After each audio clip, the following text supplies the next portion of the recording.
On va se gêner sur Europe 1. 16h, 18h30, Laurent Ruquier.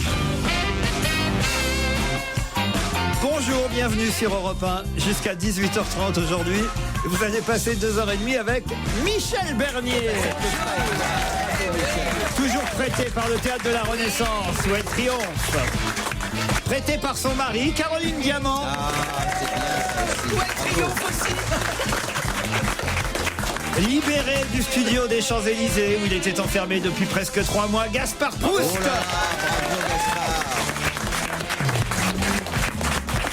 Prêté par sa petite fille, enfin son bébé, sa fille qui fait ses dents, Gérard Miller. Eh oui, il est là. Je m'applaudis. Non pas prêté, mais loué par moi-même, Jérémy Michalak. Jérémy, toujours disponible. Toujours. Prêté, loué, vendu aussi parfois, Pierre Bénichou. Bravo Pierre. En leasing. Tout ce que je dis est vrai, hein. C'est-à-dire que Gaspard, ça y est libre, il a fait sa dernière au théâtre hier soir. D'ailleurs, je pense pas qu'on va beaucoup l'entendre aujourd'hui, parce qu'il a dû, un peu comme les Marseillais, festoyer après. Non, je me sens particulièrement en forme. C'est vrai. J'imagine un peu. Hein. Gérard n'a pas dormi, parce que sa fille fait ses dents, la petite Margot fait ses dents. Hein. Je pense qu'elle commence, parce que elle qui dort pas trop mal la nuit, pleure beaucoup ces temps-ci, donc j'imagine que c'est ça. Peut-être qu'elle a seulement réalisé qu'elle avait un père qui avait l'âge de les perdre. Écoute, tout le monde n'a pas ta dentition, tout le monde ne traverse pas toute la France pour aller voir un dentiste. J'ai d'excellentes dents. Non, mais quand même, c'est vrai que c'est drôle. Là. Une gamine qui fait ses dents quand son père est en train de les perdre. Écoutez, franchement. Non, mais c'est vrai. J'ai vu que ça vous amusait, mais enfin non. Non, mais sérieusement. Vous êtes vraiment charmant. C'est un moment tellement heureux dans la vie d'un père, et voilà ce que ça vous inspire comme commentaire. C'est notre côté Ça me déçoit. incisif. Mais je sais bien. Bon, alors non, tout ce que je dis est vrai, Michel. Vous y êtes encore pour combien de temps, vous J'ai l'impression que vous êtes en prison à la Renaissance. Non, j'y suis jusqu'au 26 juin. Jusqu'au 26 juin, ah, très bien. Quant à Jérémy Michalak, bon bah voilà, c'est vrai que c'est un homme heureux, Jérémy, parce que... Jérémy Ah bah oui, il est rédacteur en chef de l'émission de France 4, et il paraît qu'on a cartonné hier soir sur la TNT. Alors, remarquez, cartonner avec la TNT, c'est logique. C'est un peu logique, ouais. Mais c'est vrai, ça a bien marché. Ouais, ça alors. a bien marché, ça fait une très Il belle est très élégance, élégant. merci. Jérémy, mais de plus en plus élégant. Mais il est très chic aujourd'hui. je pense qu'il est en train de devenir patron de France 4. Attendez, ça. J'ai commencé à racheter France Télévisions petit à petit, laissez-moi encore un peu de temps, mais oui, c'est en bonne voie. Faut se méfier de lui un jour, Michel. Lui c'est celui qui vous dira non, pas cette émission. Ouais. Non, pas tel chroniqueur. Non. Hein, Pierre, moi je vous propose. Je crois qu'un jour, il arrivera même à me tutoyer. Je te jure, son ambition est sans borne. Alors, comment Lui ça va? aussi, il fait ses dents. Oui, mais il le mérite, il travaille. Il travaille. Qu'est-ce qu'il a d'autre à faire? J'ai un objectif dans la vie, c'est pouvoir me faire des pantalons sur mesure comme toi, Pierre. C'est vite fait acheter un Bermuda. Hein. C'est pas faux. Franchement. J'ai vu la liste des invités du jour, m'écrit un auditeur, avec notamment Gaspard Proust et Gérard Miller dans votre équipe aujourd'hui. Laurent, pourquoi mettez-vous 2 psychopathes le même jour? Ah, c'est vrai, ça, tiens. Il y a un psy qui est moi et un psychopathe. Et un pâte. Cette nuit, j'ai rêvé que je faisais un calembour à la Ruquier. C'est vrai. Bah c'est raté, c'est pas celui-là. Je viens de lire la page de Libération sur la vie et le parcours de Gaspard Proust. Tant de culture, tant d'insolence et de maturité. Bravo. Ah, c'est vrai que vous avez eu le droit à la dernière page de Libé. Ça change dans une vie, ça, quelque chose, Gaspard? Je l'ai pas encore lu, en fait. C'est marrant parce que vous l'entendez ici, ça a l'air de rien, mais sur scène, il est comique. Hein. Je suis un peu désemparé. Hier, Joujou n'a pas arrêté de draguer Sophie Favier dans votre émission. Puis un auditeur a révélé qu'il l'avait vue en compagnie d'une femme au spectacle de Gaspard Proust. Puis Pierre Bénichou l'a éconduit. Alors voilà ma question, Laurent, rassurez-moi. Joujou en est-il toujours? C'est signé Jean Patou et puis la tour conseil à la Grande Motte qui s'inquiète. On peut rassurer Jean Patou, tout est normal, tout va bien. Dans l'émission de jeudi, Gérard Miller nous a dit avoir plusieurs animaux chez lui, perroquet, écureuil, bestiole à la con. C'est déjà pas facile de s'occuper de la maltraitance animale dans les zoos. S'il faut maintenant s'occuper de chez Gérard Miller, ça ne peut pas durer. C'est signé la SPA qui s'inquiète des animaux que vous avez chez vous. Ils sont très bien traités, mes animaux. Oui. Il a des animaux chez lui en plus. Non mais je te jure. J'ai tout ce que tu n'as pas chez toi, des livres, des animaux. Alors De des bouquins, l'amour. si j'en ai un qui est vachement C'est vrai que bien. j'étais chez toi une fois, tu as un livre. C'est impressionnant, vous rentrez, c'est immense chez lui, c'est dans le 7e arrondissement, ça fait quasiment un étage entier, et il y a un livre qui trône, celui que tu n'as pas écrit. C'est un peu méchant, ça c'est vrai. Je le retire. Il fallait pas me chercher sur mes dents, hein. Mais qu'est-ce que c'est que cette petite vipère là? Mais qu'est-ce que c'est? Mais C'est non. vrai que toi t'écris des livres sur les voyantes, oui, sur les voyantes. Oui, un et tout pamphlet ça. contre l'astrologie. Ouais. Un pamphlet contre l'astrologie. Non mais dites-moi. Est-ce que la baronne a aimé ou pas? Un pamphlet contre l'astrologie. Le type est un rationaliste en quelque sorte. Jeannette. C'est terriblement cartésien. Jeannette, bonjour. Bonjour Laurent. Vous êtes à Concarneau dans le Finistère. Oui. Et vous affronterez Jean-Marc qui est à plein de cuc dans les Bouches-du-Rhône. Est-ce que la victoire de l'OM fait du bruit jusqu'à plein de cuc, Jean-Marc? Elle fait du bruit jusqu'à plein de cuc et j'ai même envie de vous dire, j'ai presque plus de voix. Elle fait même du bruit jusqu'à Vichy parce que moi en fait je suis originaire de plein de cuc, mais je suis parti sur Vichy, une décision dans ma vie qui a fait que j'avais envie de goûter les pastilles. Mais quand même, vous êtes supporter de l'OM. Ah oui, obligé. Bon, et en plus, vous pourrez aller voir Gérard Miller qui sera en spectacle vendredi à Pertuis. Ah, mais absolument. Oui, c'est mignon, le théâtre du Pertuis. C'est bien. Oh, c'est super. Ah, c'est génial. Dans les Bouches-du-Rhône. C'est à côté d'Aix-en-Provence, Oui. c'est ça? Ah oui, c'est génial. Vendredi soir, je suis ravi. Ça vous dit d'aller voir Gérard Miller? Ça aurait été avec plaisir, mais comme je vous ai dit, moi je suis sur Vichy à l'heure actuelle. Bien joué, bien joué. Excuse. Mieux vaut Pétain que Miller. Eh ben, j'espère quand même qu'il y aura du monde à Pertuis. Monsieur préfère la prise de la pastille à un spectacle de révolutionnaire. Révolutionnaire. Ça, c'est un talent. J'apprends, je prends des notes, je vais faire des variations. Jeannette, Jeannette, Jeannette, oui, elle est là. je vous ai pas demandé ce que vous faisiez à Concarneau. Oh, je suis retraitée. Ah. Mais il me faudra 3 vies pour faire tout ce que j'ai envie de faire. Ah bon, qu'est-ce que vous avez envie de faire, Jeannette? Alors, broderie, allez voir Laurent Ruquier, allez voir Michel Bernier au théâtre, enfin plein de choses. Peut-être Michel passera dans la région vers En Bretagne, vers oui, Concarneau, un de ces En quatre. Bretagne, hein. Et oui, et il me semble que Gaspard Proust doit venir aussi en Bretagne, non? Gaspard, vous allez en Bretagne bientôt? C'est possible, ouais, je dois avoir 2-3, mais je sais pas quand. Mais Oui, ouais. moi non plus, je l'ai lu quelque part. C'est oui, vrai, je- vous l'avez lu? Ah, vous êtes mieux informé que moi. Si ni l'artiste ni le public ne sait où et quand, il y a peu de chances qu'il y ait du monde dans la salle. C'est la différence entre vous, c'est que Gaspard, on n'annonce rien et c'est bourré. Ah, ben oui. Mais ça, il a un très bon producteur, faut dire aussi. Ça, oui. et ça, c'est sûr. Jeannette, elle veut voir tout le monde sauf Gérard en spectacle. Bah oui, je sais Ah, bien. oui. Ah oui. Si, c'est pas pour moi. Jean-Marc, vous m'avez pas dit ce que vous faisiez exactement à Vichy ou à Plan-de-Cuc, finalement? Moi à la base, donc originaire de plein de cuc, mais c'est très compliqué. J'ai atterri à Vichy en fait pour une de mes passions qui est un peu comme vous, c'est la radio. Enfin, vous, c'est votre métier, moi pas encore. Peut-être que le jour ça deviendra. Ça peut être marrant, vous avez un accent tout public. Mais quel genre de radio vous travaillez à Vichy? En fait, c'est une web radio. Je sais pas si je peux la citer ou Oui, pas. mais bien Oui, sûr. allez-y, tant pis. C'est la première web radio de France qui s'appelle Enjoy Station et en fait, je suis animateur en libre antenne le soir et en plus de ça, je suis technico-commercial. Jeannette, Jean-Marc, voici la question. Hier, Angela Merkel était à Ludwigshafen. Pour quelle raison précise? Pour la Grèce, pour défendre Pour la Grèce. défendre la Grèce, je l'ai dit avant. Du tout, mais c'est pas ça, alors. Pour fêter... Ah oui, non. Pour fêter quelque chose, c'est vrai. Faut fêter quelque chose, Jeannette. Attention, il reste plus que 40 secondes. Non, c'est bon, tu peux répondre. Ah non, bah non. Fêter, Je l'ai pas vu dans le télégramme de l'Ouest. Eh oui.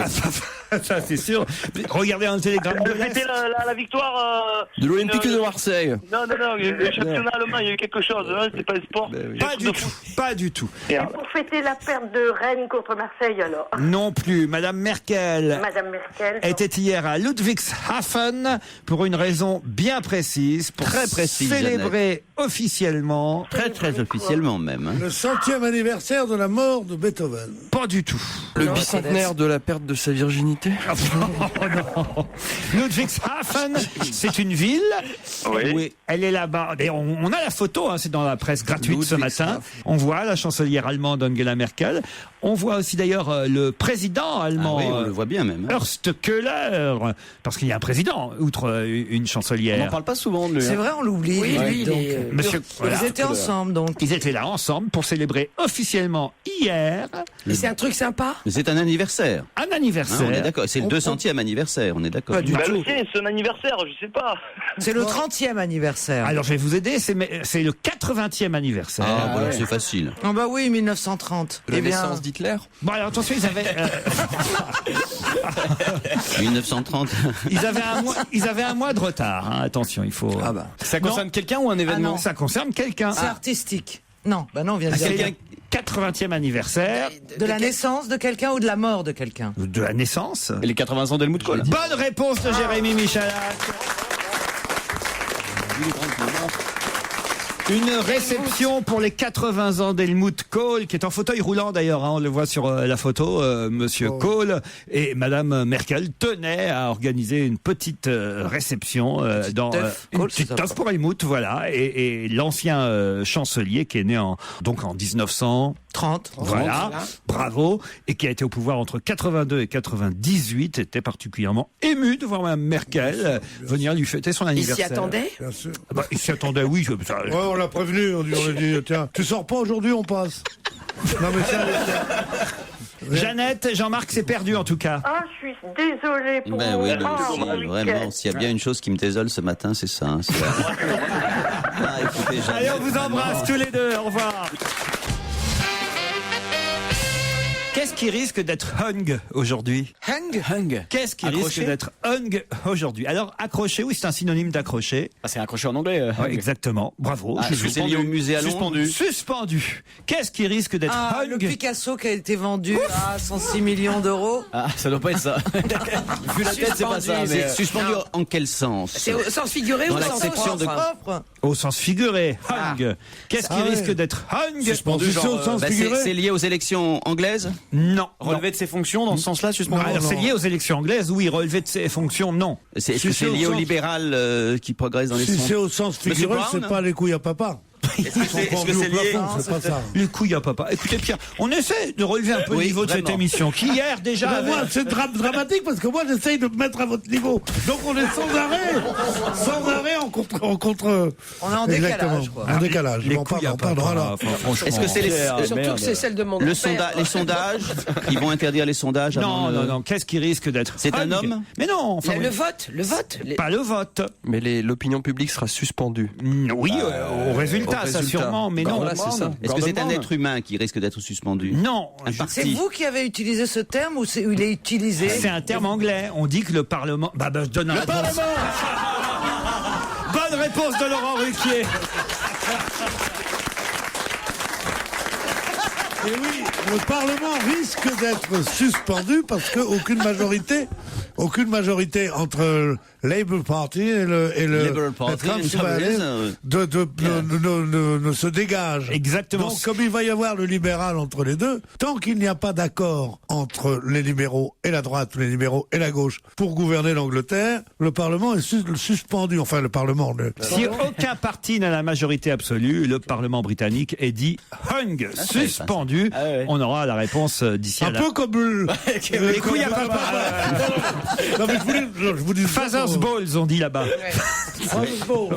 Bon. Douchy est à la une du Figaro aujourd'hui. On en a déjà parlé, nous, hier. Mais qui est Douchy? Un chien. Douchy. Non. C'est un animal, Douchy, c'est une bête. normalement, c'est une ville, non, c'est un village. Non. C'est du verlan? Non. Douchy est à la une du Figaro, mais nous, on en avait déjà parlé C'est hier. un diminutif. Hier. C'est un surnom. Oui, mais hier, j'étais pas là. Mais le surnom Ah, c'est le surnom de quelqu'un de- ou d'une bête? D'un Le animal. surnom de quelqu'un, Douchy. Ah, Mussolini, Ducci, non? Non, Douchy, mon De petit qui on a Douchy. parlé? Douchy, en fait, c'est un surnom en papamiento. Ouais, ouais. Ah, en italien? Non. Papamiento. Ouais. Ça a un rapport avec les Papamiento, couilles ça à a l'air papa plutôt ou pas? espagnol. Non, papamiento, c'est une langue. Ah, c'est une langue qu'on parle dans la vie. C'est Sarkozy, Douchy. Sarkozy, ce serait Oui, en Ducci. papamiento, on dit Douchy. Non, pas du tout. Nicolas, non? Papamiento, c'est une langue? C'est une langue. C'est une langue qu'on parle dans un pays qu'on connaît? Ah bah, qu'on connaît. Ce sont les Indiens qui C'est lié parlent avec, pas bientôt. Raoul. Ah, C'est Raoni. C'est Raoni. qui est en France. Raoni, Raoni. qu'on surnomme Douchy. Ouais, ouais, bien absolument. sûr. Et qui arrive en France. ouais, Voilà. ouais. Ouais, parce que, D'accord. ah Si, oui, si, si. parce qu'il n'a pas l'occasion de se doucher beaucoup dans son pays. Mais dès qu'il arrive. Mais il fait Pas du attention tout. à l'eau. Pas du tout. Raoni qui vient en France, c'est sympathique quand même. Ah ouais, moi, il me fait un peu douchi, mais enfin, c'est bien. C'est un cadeau d'anniversaire formidable pour Josiane Balasco. Oh, qu'il est méchant. C'est quand même le comble pour un animateur. La salle ne le comprend pas. parce que c'est trop allusif, et la personne qui l'attaque se fâche avec lui. Donc, il n'a aucun bénéfice. Il n'y a pas de quoi se fâcher, c'est plutôt rigolo pour Josiane Balasco. Et, voilà, c'est parce qu'un jour, elle a ramené un Indien. C'est moins drôle pour l'Indien, mais. D'un tournage. Oui, mais Georges, c'est son mari quand même. Ben Ça oui, n'a rien à justement, voir avec Raoni. oui, mais il faut renouveler de temps en temps. Comment elle l'appelle, Georges? Elle Parce que l'appelle ça, pas Georges, il s'appelle Georges. Il s'appelait Georges aussi. Quoi, ils ont des prénoms Mais comme oui, nous. Mais c'est un Indien qui était comédien, donc Mais c'est oui. aussi un Indien à plateau. Il est américain et il habite à New York. Mais je croyais que c'était pendant un tournage en Amazonie qu'elle l'avait rencontré. Et vous, finalement. Mais il était engagé comme acteur, mais d'américain pour Mais enfin, tourner c'est dans comme les si toi tu films. disais tu devrais t'appeler Mohamed sous prétexte que tu viens des pays un petit peu chauds du Sud, franchement. Qu'est-ce qu'il a, Shlomo, là? C'est les origines de chacun qui sont insultées comme Bon, ça. dites Douchy en attendant. Bon alors Douchy, c'est quelqu'un dont on a parlé hier alors. Oui, exactement. Mais j'étais pas là hier, ça ne Non, on n'était pas là hier, mais c'est dommage parce que vous auriez appris un moment de la vie privée de Pierre Bénichou assez important, je dois dire. Ah mince. Mais peut-être qu'il se souvient pas qu'il l'appelait Douchy. C'est quelqu'un. C'est quelqu'un, Douchy. C'est un Français. C'est une femme. C'est une femme et c'est son surnom en papamiento, Douchy. Amanda Lear. C'est pas celle que t'as trouvée là hier. C'est la doyenne Oui, la de doyenne l'humanité. de La doyenne de l'humanité. Bonne réponse de Pierre Bénichou. Comment elle s'appelle Eugénie Blanchard. Eugénie Blanchard, surnommée Douchy, car ça veut dire douceur en papamiento. C'est le créole des Antilles néerlandaises, puisqu'elle coule des jours heureux à Saint-Barth. C'est Tout court. Oh non. Oh non. Oh non. C'est le titre. Je m'insurge. C'est le titre du Figaro. La doyenne de l'humanité coule des jours heureux à Saint-Barth. Eugénie Blanchard, dite Douchy, née le 16 février 1896, une des anciennes maîtresses de Pierre Bénichou. Ah bah si. Encore que ça me paraît impossible ce que vous nous avez raconté. C'était une cougar alors. Non, elle était religieuse dans un couvent de Curaçao. Et alors Et ça peut Si t'avais faire ça. autant de billets de 17 que de religieuses que je me suis farci, tu serais pas avec nous, tu serais dans une Rolls blanche à Monte Carlo. Ouais, c'est classe. Parlez des gâteaux, les religieuses. Ah bah hein. bien sûr. Je vous propose une chanteuse que vous ne connaissez pas, Pierre. Elle s'appelle Bird Paola. C'est la chanteuse. Je connais pas Bird Paola. Je l'ai laissé à l'hôtel il y a 1 heure. Sa chanson, c'est Picnic Party, extraite de son premier album, Give In To Love. Une info, une enquête, un défi. C'est le challenge Vermus. Bonjour Paul. Bonjour Laurent. J'ai pas mal de questions à vous poser parce que parfois en parcourant la presse, en lisant les journaux, plus que la parcourir, on voit des infos puis on se dit mais il en manque encore des infos. On ne nous donne pas assez de détails. Par exemple hier dans le Parisien, je sais pas si vous avez vu ça Paul, il y avait un petit entrefilé avec ce titre Carla annule un rendez-vous. Alors bien on a envie de lire, on veut voir ce qu'il y a décrit. Carla annule un rendez-vous et là on lit Carla Bruni Sarkozy, épouse du président de la République, devait rencontrer aujourd'hui, donc c'était hier, la première dame haïtienne, Elisabeth Préval, en voyage à Paris pour évoquer le problème des enfants de Port-au-Prince. Mais le rendez-vous a été annulé in extremis hier soir. La femme de René Préval rencontrera des patrons du MEDEF et déjeunera demain avec le secrétaire d'État à la coopération, M. Jean Yandé, pour parler d'éducation francophone. Très bien. Mais ce qui manque comme information là-dedans, évidemment... Pourquoi le rendez-vous a été annulé? Exactement. Voilà. Pourquoi Pourquoi Et c'est pour ça que vous êtes là, Paul Et vous Vermus. faites bien de me la poser cette question, Laurent. Eh Tu ferais oui. pas ses dents, Carla. C'est Voilà. c'est pour ça que vous êtes là, c'est pour nous donner l'info en plus qui manque dans cet Eh ouais. article. Et je vous dirai pourquoi dans un instant. Pourquoi Carla a annulé ce... Ah bah si vous le savez maintenant, dites-nous le Ah maintenant. non, je vais pas vous le dire maintenant, d'être dedans, j'enquête. Ah bon? Vous savez, je travaille pas comme ça la petite semaine, moi. Pourquoi Carla a-t-elle annulé ce rendez-vous? Il y a une autre question qu'on s'est posée, et ça c'était, je crois, mardi, on était à la foire de Paris, et on a parlé de la banderole que portait, vous savez, Marine Le Pen, place de l'Opéra pour la fête Jeanne d'Arc le 1er mai. Elle était à côté de son père, et elle avait une banderole sur laquelle il était inscrit Flandre. Bêtement, on a imaginé, quand je dis on c'est moi, que peut-être peut-être c'était la région du nord de la France dans laquelle elle était élue, Madame Marine Le Pen, et on nous dit, j'ai reçu beaucoup de courriers, non, rien à voir avec notre région. Marine Le Pen est à Hénin-Beaumont. Hénin-Beaumont, c'est dans le Pas-de-Calais, à 25 km au sud de l'île. Rien à voir avec les Flandres, qui se situent plus au nord. Alors la question c'est, pourquoi avait-elle une banderole marquée Flandre? Ça c'est trouvable, Paul. Hein. Oui.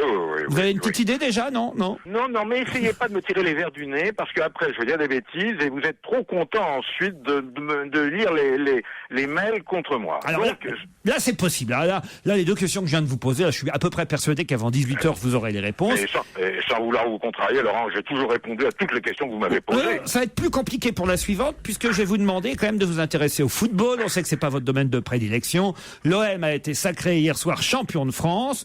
Tout le monde salue l'énorme travail de Didier Deschamps, l'entraîneur de l'OM. Alors moi, la question que je me pose, c'est est-ce que ça a changé quelque chose au sein de la Fédération française de football? Est-ce que d'un seul coup, ils vont pas se dire Laurent Blanc avec Bordeaux, moyen les résultats cette année, est-ce qu'on ferait pas mieux de prendre Deschamps pour succéder à Raymond Domenech? Parce que pendant un moment, ils étaient quand même en concurrence, Laurent Blanc et Didier Deschamps. Ça, c'est la première question. D'accord? Comprenez ce que je dis là, Paul? Je comprends ce que vous dites. Je suis pas complètement obtus. J'ai saisi. Et autre question, est-ce que ça veut dire aussi qu'il va y avoir plus de Marseillais sélectionnés dans l'équipe de France, dans la liste des 23? C'est dans 5 jours que le sélectionneur des Bleus doit annoncer le nom des 23 joueurs qui vont partir en Afrique du Sud. Est-ce qu'il y aura plus de Marseillais que prévu? Par exemple, le petit ailier là, qui a la taille de Michalak, Mathieu Valbuena. Valbuena, il est bien. Est-ce qu'il pourrait pas partir en Afrique du Sud au dernier moment? Est-ce qu'il va pas être convoqué par Domenech? Ça, j'aimerais bien savoir, Paul. D'accord, Laurent. Il y a un quatrième sujet, c'est autour de Johnny Hallyday, la sortie du livre Johnny, les 100 jours où tout a basculé. Ce sont les journalistes Catherine Rambert et Renaud Revel qui ont signé ce livre, qui crée un peu la polémique. Dans le Parisien aujourd'hui, on voit ce titre, Affaire Johnny, Camus contre-attaque. Jean-Claude Camus, c'est le producteur de Johnny Hallyday. Camus dit que peut-être il va faire lire le bouquin par son avocat et il va porter plainte parce qu'il est un peu chargé, le producteur de Johnny. D'habitude c'est Johnny, mais là c'est le producteur qui est chargé dans ce bouquin. Non, mais c'est un livre terrible pour les deux. Ah oui? Parce qu'ils disent la vérité, quoi. Ah, vous croyez? Et la vérité est terrible. Et que, comme dit la femme de Johnny, Laetitia, elle dit je l'ai entendu ce matin, elle parlait par la voix de notre ami Canteloup, et elle disait il y a des moments où je suis contente que mon mari sache pas lire. Hein, parce que vraiment... en tout cas, Laetitia, elle a envoyé un petit texto de soutien à Jean-Claude Camus. Mon coco, je ne laisserai jamais personne faire du mal aux gens que j'aime et qui sont chers à mon cœur. Tu as toujours été là pour moi et ma famille. Ça ne s'oublie pas, tu sais. Je trouve ce lynchage pathétique et pas digne des valeurs qui nous animent. Ça me blesse. Je t'embrasse et je t'aime. Ça, quand même, c'est le texto qui est... tout ça. C'est long, hein. Mais chacun défend dans cette affaire son bout de gras. Ce qui me surprend, c'est que Camus donne le texto à la presse. Pourtant, c'est quelqu'un de très discret. Hein, c'est pas le genre... Non, mais c'est vrai, elle a raison quand nous n'avons pas les mêmes valeurs. Vous savez que je suis fâché avec Camus, moi. Ah bon, pourquoi? Parce qu'il y a des années de ça, vous savez que Sheila se produisait à Bercy. Il y avait si peu de monde au lieu d'avoir 4000 personnes, ils avaient tiré des rideaux et il y avait 500 ou 600 personnes qui étaient venues l'applaudir. C'est une vieille histoire. Hein. Oui, et donc j'ai dans le quotidien de Paris à l'époque où je collaborais, j'ai raconté un peu cette... À l'époque où je collaborais, vous vouliez dire? 41. Elle est passée à Bercy quand? Sheila, elle a fait Bercy quoi, en 42? Non. Ne soyez pas comme ça. Donc, j'ai fait une merveilleuse enquête et Camus m'en a voulu à mort et m'en veut encore beaucoup. Hein. Je sais pas comment vous allez faire pour nous dire si David Hallyday a, oui ou non, participé à l'écriture de ce livre, puisque Camus dit que c'est pas vrai. David Hallyday, lui, dirait non, j'ai fait aucune déclaration à Renaud Revel, alors que les journalistes disent que quand même ce qu'il y a dans le bouquin, c'est plutôt avec l'aide de David Hallyday qu'ils l'ont obtenu. Qui dit la vérité dans tout ça, Paul? À vous de nous le dire. Ouais. Vous les connaissez, ces deux journalistes, Renaud Revel et Catherine Rambert? Des patronnes de Téléstar et Monsieur Média de l'Express, je connais bien. Bon, alors vous allez pouvoir nous dire si... oui, non mais je ne veux pas que vous inquiétez, vous savez, je menais ces missions à bien. Paul, il y a un truc, là, d'un seul coup, je me dis, mais alors, vous étiez déjà en activité quand Sheila faisait Bercy? Oui. Putain, mais t'as quel âge? Non, mais j'ai commencé tôt, Laurent. J'ai commencé à 21 ans, moi. C'était en quelle année, ça, Paul? Bah écoutez, dans les années 77, 18, 80, dans les années 80. Oui, Bercy. absolument. Mais non, Bercy, ça n'existait pas. Ils sont cons alors. Non, mais il se trompe de toute façon parce qu'il dit. Non, parce que c'est 4000, 5000 C'est début des années 80 chez la Bercy, c'est son retour. Oui, Voilà, c'est son retour, et son retour avait été un échec. J'avais osé le dire. Dans la presse, j'étais le seul à le dire chez Philippe Tesson. Tout le monde m'a applaudi, j'ai même reçu un prix pour ça. Putain, quel courage. le prix Sheila.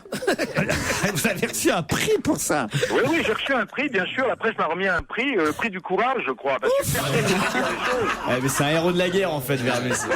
C'est le mec qui a écrit que Sheila faisait un bide à Bercy. Reçoit le prix du courage. C'est te dire un peu le niveau de ce métier. Absolument, le prix du courage. Ceci du courage, surtout. Laurent, faut que j'enquête. Pas le prix Albert Londres, non? Vous n'avez rien eu de. Non. Putain, tu le méritais pourtant. Hein. Et Pulitzer, ils t'ont rien donné. J'ai pas que des amis dans ce métier. Hein. Ah non, mais quand même, c'est dur à faire ça. Mais c'est courageux de ma part, je l'avoue. Oui. Vous êtes tous d'accord avec moi, d'ailleurs. Ah bah mon Polo Bien là. sûr. Tu l'as pas volé ta médaille. Hein. Non.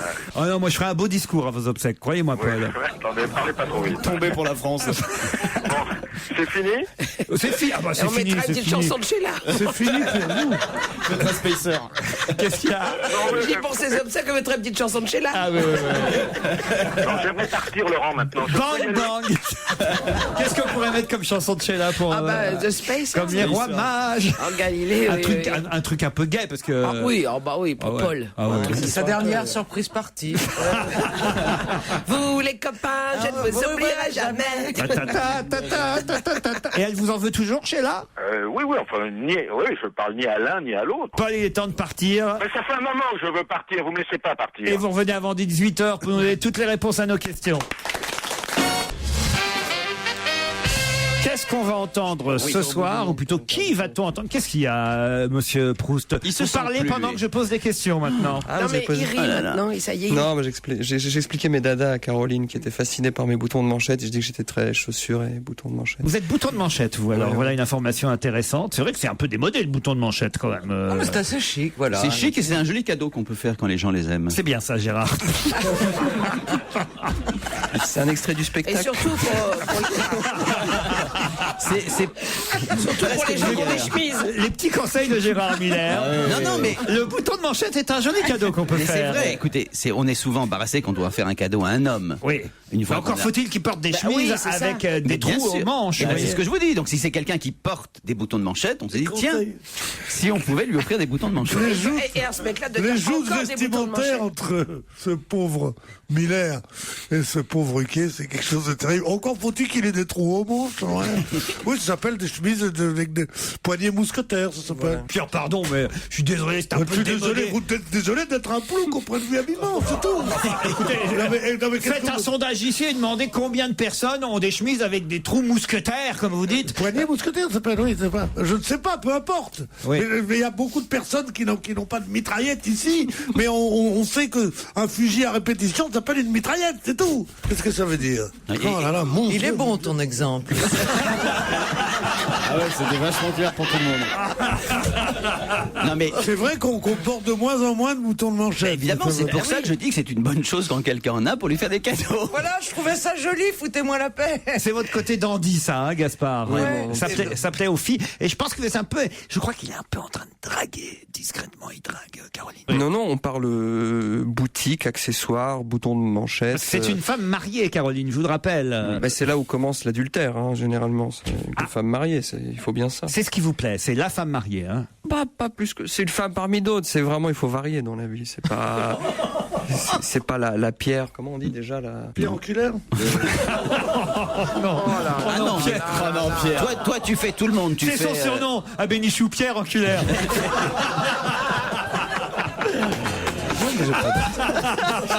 Ah non, elle est bien celle-là. Ce que j'aime, c'est l'air de perplexité de Pierre. Quand tu lui fais une vanne qui porte ou qui lui donne pas tout de suite une réplique, il y a un petit air extrêmement touchant chez toi. C'est moi qui l'ai faite, la vanne du con. Non, lui, il l'a reprise. Et c'est là où elle a fait rire. Est-ce que je peux revenir aux manchettes des Mais bien journaux sûr, Poupoule. et à celles de Libération avec quelqu'un qui va chanter ce soir à 20h sur les Champs-Élysées? De qui s'agit-il? Qui va-t-on entendre chanter ce soir sur les Champs-Élysées? C'est pas à l'évêque, Christophe à l'évêque. Et oui, et qu'est-ce qu'il va chanter? Il va chanter Mille Colombes. Bravo Michel Bernier. Pour l'anniversaire de l'élection de Nicolas Sarkozy devant le Fouquet's, il chante Mille Colombes. 3e anniversaire Voilà. de la victoire de Nicolas Sarkozy. Rien ne peut m'énerver plus que cette manifestation annuelle. Je trouve ça potache, je trouve ça nul, je trouve ça inefficace, je trouve ça, il faut que ça soit relayé par une presse de gauche qui... Oui, bien sûr, presse de gauche qui a besoin de parler des trucs et tout. Je trouve ça nul. Tant qu'il y aura que des opposants comme ça à Sarkozy, croyez-moi, il se pavanera. Ça va faire plaisir à Christophe Alévèque, ce que vous dites. J'en ai rien à foutre, moi, Christophe Alévèque. J'en ai rien à foutre, moi.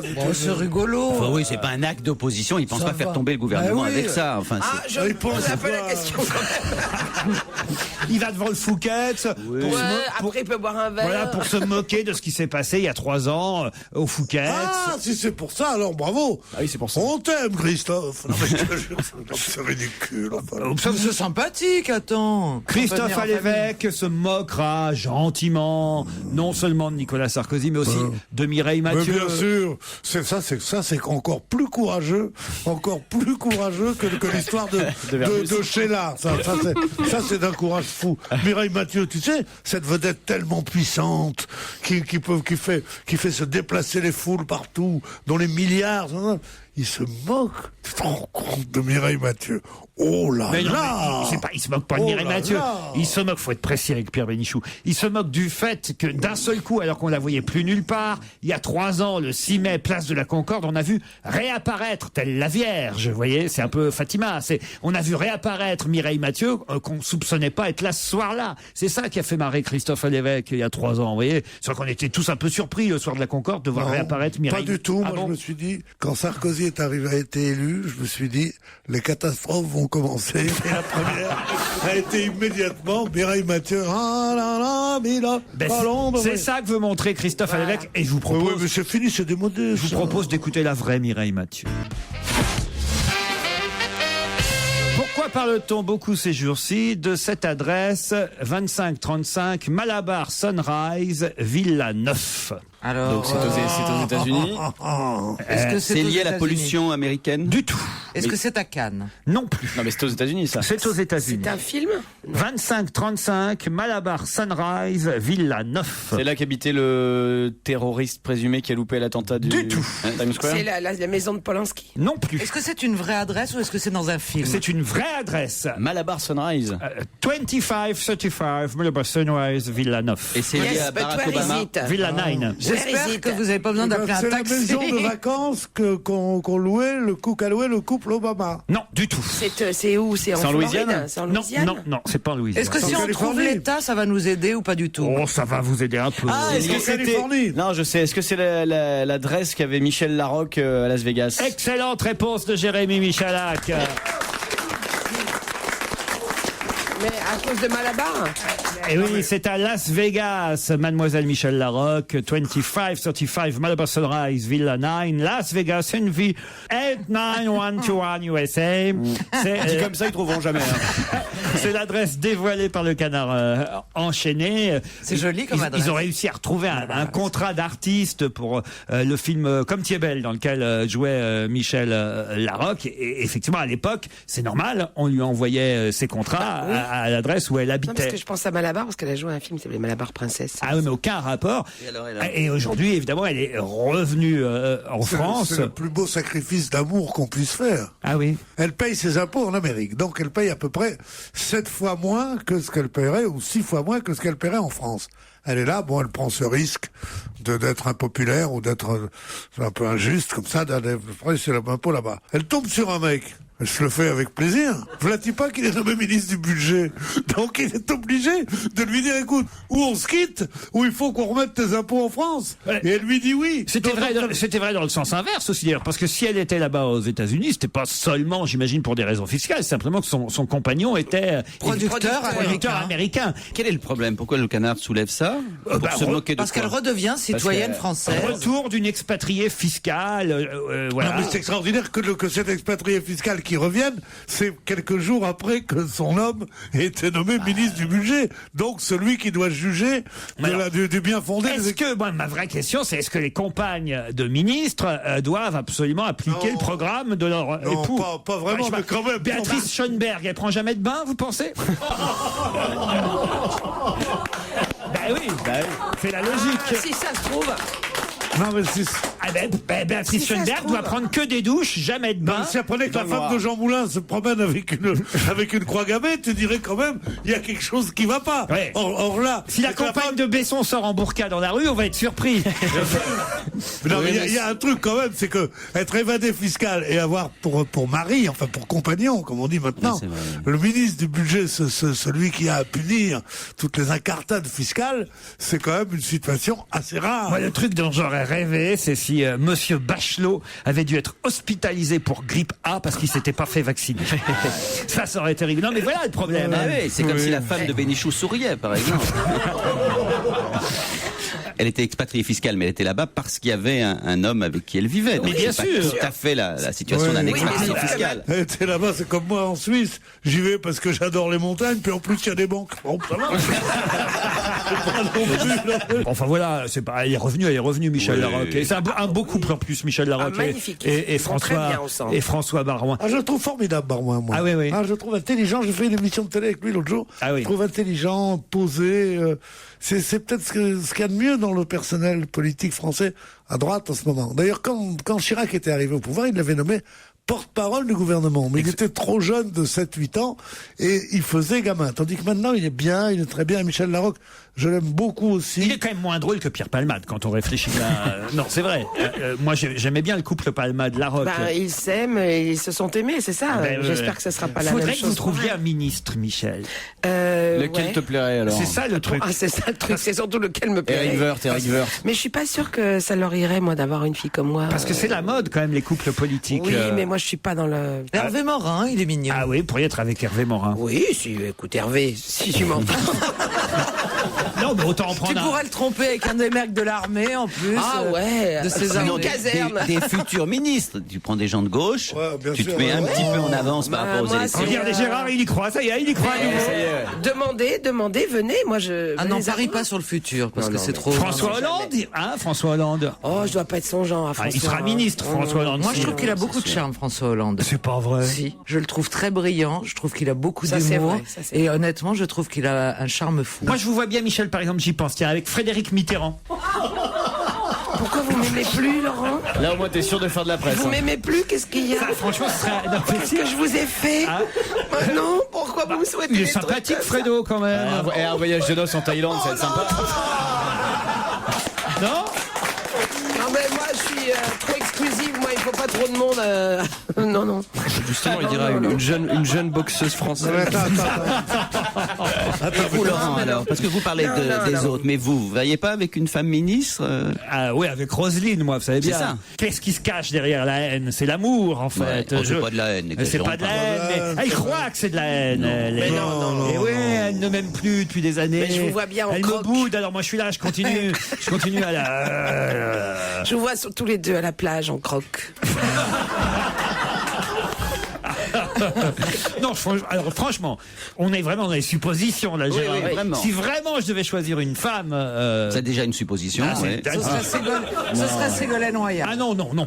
C'est Alio-Marie. Non, elle est de fou, droite. quoi. Je sais qui c'est. ouais, moi, je sais qui c'est. C'est quelqu'un qui est à droite. Moi, je dirais Ramayad. Ramayad, Ramayad, voilà. bien sûr. Non, Si non. je devais choisir... Ah bon Ramayad. Non, si les contraires s'attirent, Christine Boutin. Ah Ce non, serait- non, ce non, serait- non, non. Ramayad. Bah oui, choisir... C'est de ta mère quand tu l'amènes. Ah non, mais Ramayad, c'est la plus sexy, c'est la plus... Roscoe Morizet. Déjà que sa mère, elle disait, il y a des gens qui disent qu'il est homosexuel et tout ça. Ça la faisait chose. Si en plus maintenant, il amène des soins. Oh, elle va être contente, ma Raymond. Non, écoutez, Pierre. Mais on peut dire ces mots-là, quand tout le monde sait qu'on est prêt à se battre contre ceux qui disent ces mots-là de façon péjorative. Voilà. Quand même. C'est bien de C'est tout ce que j'ai à C'est dire. pas ça qui me choque. C'est tout ce que j'ai à dire, chers auditeurs. c'est pas ça. Et maintenant, je vous laisse avec l'os Javaloyas. C'est pas ça. Les rythmes magiques. C'est pas ça qui me choque. Ce qui me choque, c'est que vous pensiez que ma mère puisse voilà, Ta que mère, je la connais mieux que toi. Raymond, Elle serait contente. Il n'y a voilà. pas une mère qui serait contente que son fils ne soit pas employé de bureau et marié avec 4 enfants. Les mères, elles veulent ça, les mères. Mais non. C'est limité, les Non, mères. pas ma mère. Les mères, c'est comprend limité. mieux ton destin, Les mères, oui. t'en as qu'une d'abord. Donc c'est limité. Non, mais je sais pas. Non, mais c'est sûr que les maires sont pour l'ordre bourgeois. C'est leur métier de maire. Mais parce que ma mère, je pourrais lui amener qui je veux, elle accepterait, ma mère. T'as une vision, c'est Elle est drôle. tolérante, elle est. Moi, j'ose pas lui amener ma femme, ça, mais c'est- pourtant, on est mariés depuis 30 ans. Et pourtant, elle est blanche de droite. C'est vraiment de ta mère dont tu parles. Pardon? Non, tu as très bien entendu. Non, Ne ma fais mère, pas comme le elle- père Goriot. Donc c'est vraiment de ta mère dont tu parles, qui voulait quoi de toi? Qu'est-ce qu'elle souhaitait du petit Pierre? Qu'est-ce qu'elle te disait que tu aurais comme destin? Elle me voyait entre De Gaulle et Victor Hugo, exactement. Et elle vous retrouve entre Michalak et Bernier, alors évidemment. T'as pris un appart au Panthéon, quoi. Allez, on se retrouve après les titres de 17h. Laurent Ruquier sur Europe On va se gêner. C'est la deuxième heure dont on va se gêner, toujours avec Caroline Diamant, Michel Bernier, Gaspard Proust, Jérémy Michalak et Gérard Miller et Pierre Bénichou. J'allais l'oublier, mon Pierrot. Bah alors. Pour attaquer la deuxième heure, c'est pas une bonne idée. Mon Pierrot. Qu'est-ce qu'il y a, mon chouchou? Non, mais ça s'est pas mal passé aujourd'hui par rapport à hier ou avant-hier. On partait de loin aussi. Franchement, quand même. vous êtes en progrès, hein, je vous jure, Pierre. Non, parce que Pierre est inquiet, Gérard. Peut-être que vous auriez besoin de, je sais pas, lui accorder une petite séance ou deux, parce que volontiers, oui. il fait des mini-déprimes pendant l'émission. Il pense qu'il est plus aussi bon qu'avant, que c'est pas le moment d'être mauvais parce que c'est la fin de saison, c'est le mercato. Ouais. Et Ça signe beaucoup. Autant se confier à une vipère. Quoi. il espère encore un coup de fil d'RTL. Il se dit, on sait jamais, ça marche pas ici, j'irai aux grandes gueules sur RMC. Ouais, on me propose un truc là-bas, un pont d'or. Cela dit, Laurent, il faut être honnête. Quand vous-même, vous avez quitté une radio du service public pour venir sur Europe 1, il y a beaucoup de gens qui vous disent, oh là là, pourquoi vous faites ça? Mais non, il faut rester. Or, ça a contribué quand même beaucoup à l'épanouissement de votre carrière. Donc peut-être Pierre a-t-il intérêt à changer de radio pour justement progresser dans sa carrière. Rêve pas, bonhomme. Je crois qu'il a une proposition de Radio Nostalgie. Bah oui, tu fais Radio Nostalgie l'après-midi, Radio Notre-Dame le soir. Ça serait bien. Écoute, tu as assez de parler de moi. Vous n'avez pas d'autres sujets de conversation? Maryvonne et Laurent vont nous offrir d'autres sujets de conversation. Bonjour Maryvonne. Bonjour Laurent. Oh, la pêche Maryvonne. Ah oui, toujours. Elle est en Moselle, à Lacnexy, c'est ça? La Connexie, voilà. Forcément, c'est une des villes les plus drôles de France, c'est normal. C'est normal que vous soyez de bonne humeur. C'est où ça? C'est où Lacnexy? C'est en périphérie messine. Je suis à un quart d'heure environ du centre Pompidou. Ah, nouveau centre Pompidou de Metz. fait. Vous êtes allé, vous irez parce que c'est pas encore inauguré. Bien sûr. Vous irez à l'inauguration? Ah oui, bien sûr. Ah bah c'est bien Maryvonne. Vous faites quoi dans la vie Maryvonne? Ben, pour l'instant, je suis poleuse et en retraite à la fin de l'année. Oh bah très bien. Bon, ça. Voilà. Bah, c'est pour ça qu'elle a la Quand pêche. j'aurai le temps. Vous cherchez pas vraiment un emploi alors? Puis Je peux maintenant, vous vu mon étudier? âge, Est-ce que je peux vous étudier, Ah bah pourquoi pas? Non, parce que j'ai toujours rêvé de faire des études de médecine. C'est pas drôle, c'est drôle. Non, c'est pas marrant. Oh là. La deuxième heure commence. Oh là là, les contre-offres viennent de plonger. Il y a RMC qui viennent d'appeler là. Il y a Radio Courtoisie qui est d'accord. Mais vous ne connaissez même pas l'art du bide. Non, vous savez pas ce que c'est ce qu'il y a de le plus difficile. Je pense sur un malentendu, tu peux récupérer une tranche la nuit sur Autoroute FM. Tu vois. Mais alors, il va falloir négocier. Et avec moi, il aura du mal, monsieur Bénichou. Pourquoi Maryvonne? Ah, bah, parce que j'ai du répondant. Ah oui, c'est vrai, je sens ça. Ah bon, si vous avez des sous, moi ça jamais rien. Ça, Non, vous voulez dire que vous autre êtes chose, riche, c'est ça, du répondant? Attendez, monsieur Bénichou, justement, j'ai épousé un de vos collègues du sud de l'Alsace. Mais pourquoi un collègue à moi, il est journaliste? Non, vous êtes nés dans la même région. Ah, vous voulez dire, il s'appelle comment votre mari? C'est pas le même nom, mais ils sont nés dans le même coin. Et En Afrique du Nord. vous appelez Maryvonne comment? Pourquoi? Bah, pour savoir, quoi. Si c'est vraiment un collègue ou pas? Non, je dis, vous êtes un collègue de région natale, si on veut dire. Ah voilà. bah oui. Mais j'ai bien compris, vous ne pas me donner votre nom, Maryvonne, pour une fille qui a du répondant. Pourquoi? Mais non, elle veut pas qu'on la reconnaisse, Maryvonne. Ah Non, ouais. si elle gagne pas. Voilà, hein. Laurent. C'est la honte, hein. Bon, bah, maintenant tu te tais, Maryvonne. Hein. Laurent est à Salanches. Bonjour, Laurent. Bonjour. Bonjour. En Haute-Savoie, plus calme, Laurent, plus posé, on va dire. Ah bah tranquille, là, un beau rayon de soleil, vue sur le Mont Blanc, je vous écoute, tranquille. Parfait. Vous êtes savoyard, Laurent, depuis toujours? Absolument pas. Plutôt auvergnat, mais là, en ce moment... Il y a eu un petit glissement de terrain et paf. Voilà, après un peu de Martinique, maintenant la Haute-Savoie. Ah, ça change, c'est sûr. La Martinique et la Haute-Savoie, c'est pas tout à fait très différent. Après un peu de Martinique. C'est le travail qui vous a fait changer de région? C'est ma femme et puis le mien aussi, puisque je travaille en fait dans le bambou, dans une entreprise qui fait des constructions parasismiques en bambou. Des constructions parasismiques en bambou. Qu'est-ce que ça veut dire? Et il y a un marché en Haute-Savoie. Ben, en fait, non. On a un marché en Bretagne, puisqu'on va en construire une en Bretagne. C'est juste l'ossature, hein, le bambou de l'extérieur. Ça peut ressembler à une maison quelconque, normale, on va dire. Mais par contre, de l'intérieur, on peut voir le bambou et surtout, vu les performances du bambou, ça peut. C'est très intéressant. Ça, c'est vrai que le bambou, c'est toujours attirant. Le bambou, c'est énorme, les performances du bambou. Tirer sur le bambou, ça veut dire fumer l'opium. Vous fumez l'opium avec vos bambous? Ah ben, ceux que j'ai là, ils font 25 mètres de long. Ils font J'en connais un qui a tiré sur le bambou avant de venir.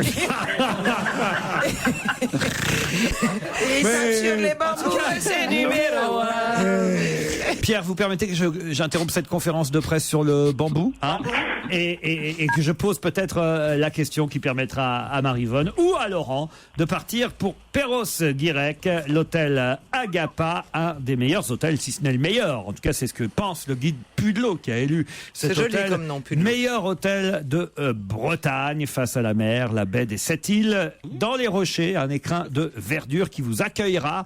Un hôtel 4 étoiles pour un week-end. Maryvonne, Laurent, vous êtes prêts? Oui. Qui, mardi prochain, va recevoir 2 maillots de football portant le numéro 16? Qui, mardi prochain, va recevoir 2 maillots de football portant le numéro 16? On leur laisse 10 secondes. Foot, mais c'est pas Ribéry. C'est pas Ribéry du tout. C'est un joueur. Maillot de football, mardi prochain.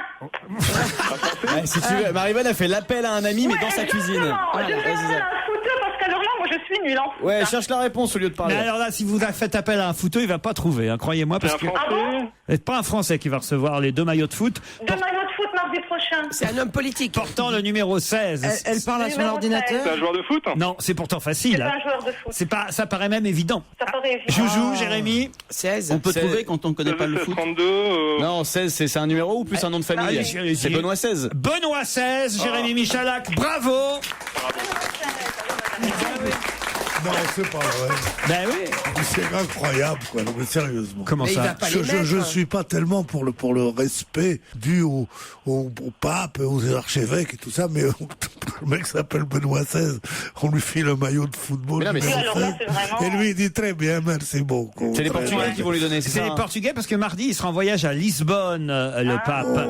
Et il recevra 2 maillots de foot à son nom, portant le numéro 16, dédicacés par les joueurs du Benfica de Lisbonne, qui sont favoris pour remporter le championnat portugais. Et l'autre maillot sera signé par leurs grands rivaux à Lisbonne, parce qu'il y a 2 clubs de foot importants là-bas. C'est le Sporting de Lisbonne. On ne peut crèver qu'une nouvelle inquisition, quoi. Je veux dire, quand on voit ça. Comment on ose balancer au pape un maillot numéro 16? Il y avait une équipe de foot au Vatican. Bah oui, bien sûr, il y a une équipe de Et foot. au niveau du short, il lui donne aussi ou pas? Non, il donne pas de short, mais en tout cas, le pape est supporter de l'Inter Milan. Vous savez, il a dit que l'Église accordait une grande considération au sport.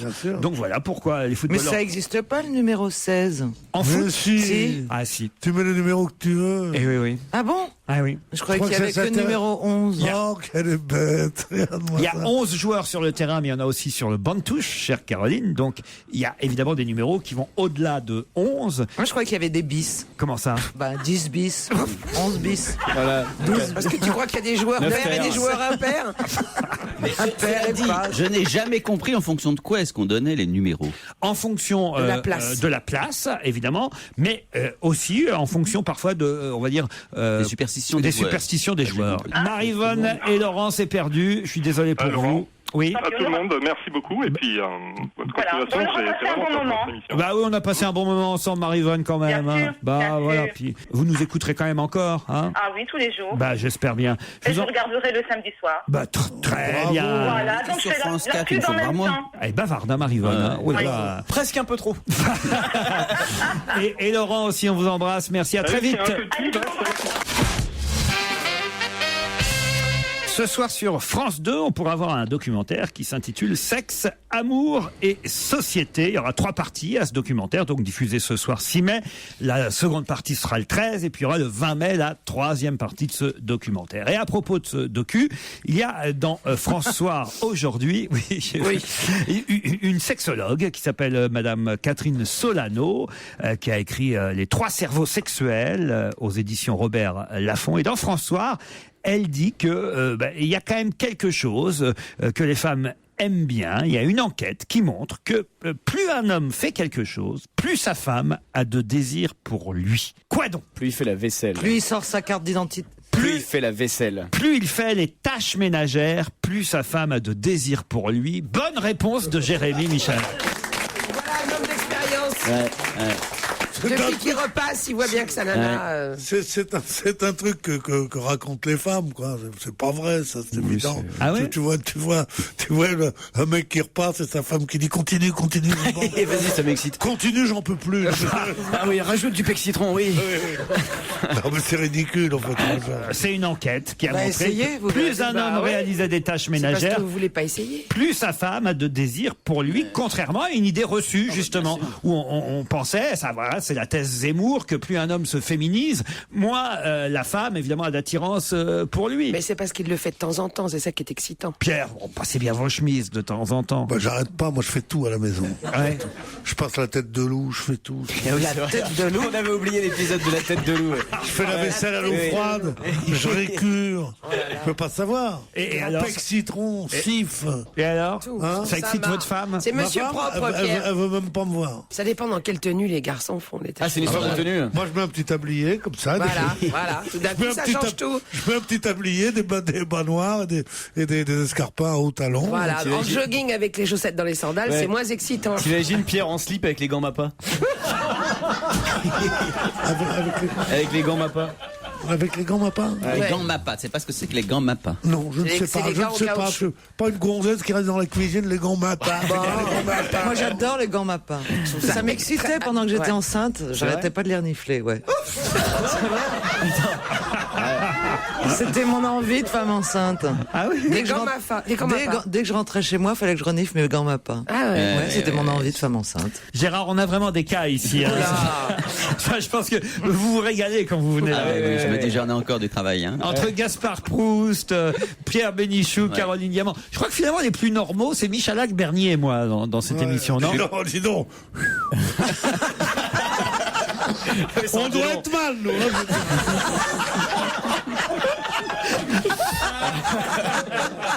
On m'a déjà dit des trucs terribles, mais comme ça, jamais. C'est vachement inquiétant pour les autres. Hein. Au niveau du barème... Non, mais c'est vrai, Gérard. Non, croyez pas. Heureusement qu'il y a encore une nouvelle loi sur la psychiatrie. Les maîtres étalons de la normalité. Ouais, c'est ça. Non, mais c'est vrai, Michel, on est un peu... Oui, on est un peu lambda, nous, on n'est pas... Moi je suis super lambda. C'est vrai? Vous êtes super normal, vous? Ah oui. Ça t'excite de renifler tes gants Mappa. Ça n'a pas dit que ça m'excitait, j'ai dit que c'était une envie de femme enceinte. Non, mais une envie de femme enceinte, on a une envie de fraise. Mais de manger. On a une envie de manger quelque chose. Renifler on des a gants. une envie de faire un tour en avion, mais de renifler des gants Mappa. Ah oui, non, mais je connais pas bien le gant Mappa, moi, toi. Gaspard. Non, mais j'imagine qu'une femme enceinte qui renifle des gants Mappa, c'est pour se dire, ah, si seulement il avait mis une capote.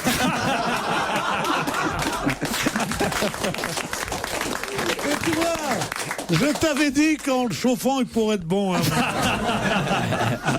Bah oui, c'est pas comme vous, Pierre, effectivement. Vous parlez tellement, vous en faites tellement, vous dites tellement, il y a du déchet. Voilà. C'est ça le problème. Alors que Pierre. Proust, c'est l'Alfonsi de la blague. Il se tait et hop, à un moment rare, donné, mais c'est juste. une fois, Voilà. et c'est juste. Voilà, Pierre. Non, il faudrait vous mesurer, Pierre. Je vais vous coacher, Pierre. Je sais pas l'année prochaine s'il y en aura pas un de nous deux qui va être viré. Je crois que je vais vais leur dire, il faut choisir. Pierre, vous savez l'amour que j'ai pour vous. Pierre. C'est pas de l'amour que vous avez pour non, Pierre. non. C'est étrange le sentiment que vous avez pour lui. Ah oui, c'est quoi? C'est un profond attachement, ça, Pierre, tu le sais, et en même temps, c'est un mélange de respect, d'agacement, d'affection. Enfin, au début, je pensais que c'était effectivement une figure paternelle que vous aimiez en Pierre. Parle à mon cul, ma tête est malade.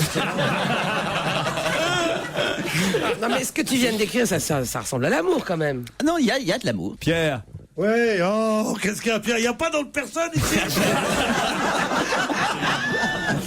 Pierre, ça, c'est dans les couples, c'est vrai. Tenez. J'ai un moyen de vous réhabiliter aux yeux de nos auditeurs. C'est par exemple d'annoncer le disque qui va venir maintenant. C'est le deuxième titre. Tiens, donnez-le à Pierre. Parce qu'il va montrer quand même qu'il a des talents de speaker, d'animateur, qui peut être peut-être, pourquoi pas, le nouveau DJ de l'été. Save Me San Francisco. Le prochain album du groupe de rock alternatif américain sortira le 31 mai. Découvrons en avant-première leur single Hey, Soul Sister. C'est pas une course de cheval. 17h28 sur Europe 1, c'est la suite d'On va se gêner avec Laurent Ruquier à ses côtés aujourd'hui, Gaspard Proust, Jérémy Michalak, Michel Bernier, Caroline Diamant, Gérard Miller, Pierre Bénichou et l'ami Liado qui nous rejoignent. Europe 1, on va se gêner. Do, ré, mi, fa, si, liado. Bonjour Serge. Bonjour Laurent, salut à tous. Encore une chance pour Pierre Bénichou de se rattraper parce qu'il a même pas donné le nom du groupe tout à l'heure. Train. The group was Train. Voilà. Ça s'écrit comme train, mais ça se prononce Train. Mais là, évidemment, Pierre va pouvoir briller. Gérard aussi. Peut-être Gaspard Proust qui a une certaine culture. Michel aussi. Michel. Bon. Caroline. Ouais, moi je vais aller me rhabiller. C'est les citations là? C'est les citations, voilà. Je vais aller faire la vaisselle. Moi. C'est l'excitation? Pas l'excitation, les citations. Nous, c'est l'excitation et toi, c'est l'excitation. Serge a sélectionné quelques phrases célèbres qui ont été chantées, interprétées. Et ces phrases-là, parfois, on en a oublié l'auteur, l'origine de ces phrases. D'où viennent-elles? Quels sont ceux qui les ont écrites ou prononcées pour la première fois? C'est le principe du jeu, c'est bien ça. Voilà, il y en a 5 et ça devrait pas poser de grosses difficultés à nos chroniqueurs d'aujourd'hui. C'est parti. Selon que vous serez puissant ou misérable, etc., etc. Selon que vous serez puissant ou misérable. Selon que vous soyez puissant ou misérable. Suivant que vous êtes puissant ou misérable, la cour vous rendra noir et blanc. 2.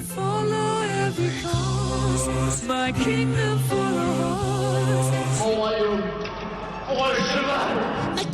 My kingdom for a horse. Mon royaume pour un chameau. 3. Après tout, souvent, femme varie.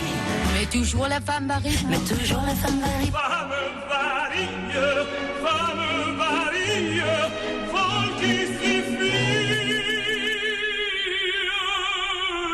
Un seul instant. 4. Mes nuits sont plus belles que vos jours. Mes nuits sont plus belles ou bien pire. Mes nuits sont plus belles que vos jours. Dans les bras de Morphée, les larmes de mes nuits sont plus belles que vos jours. 5. La vie simple et tranquille, loin de la ville. Mon Dieu, la vie est là, simple et tranquille. Mon Dieu.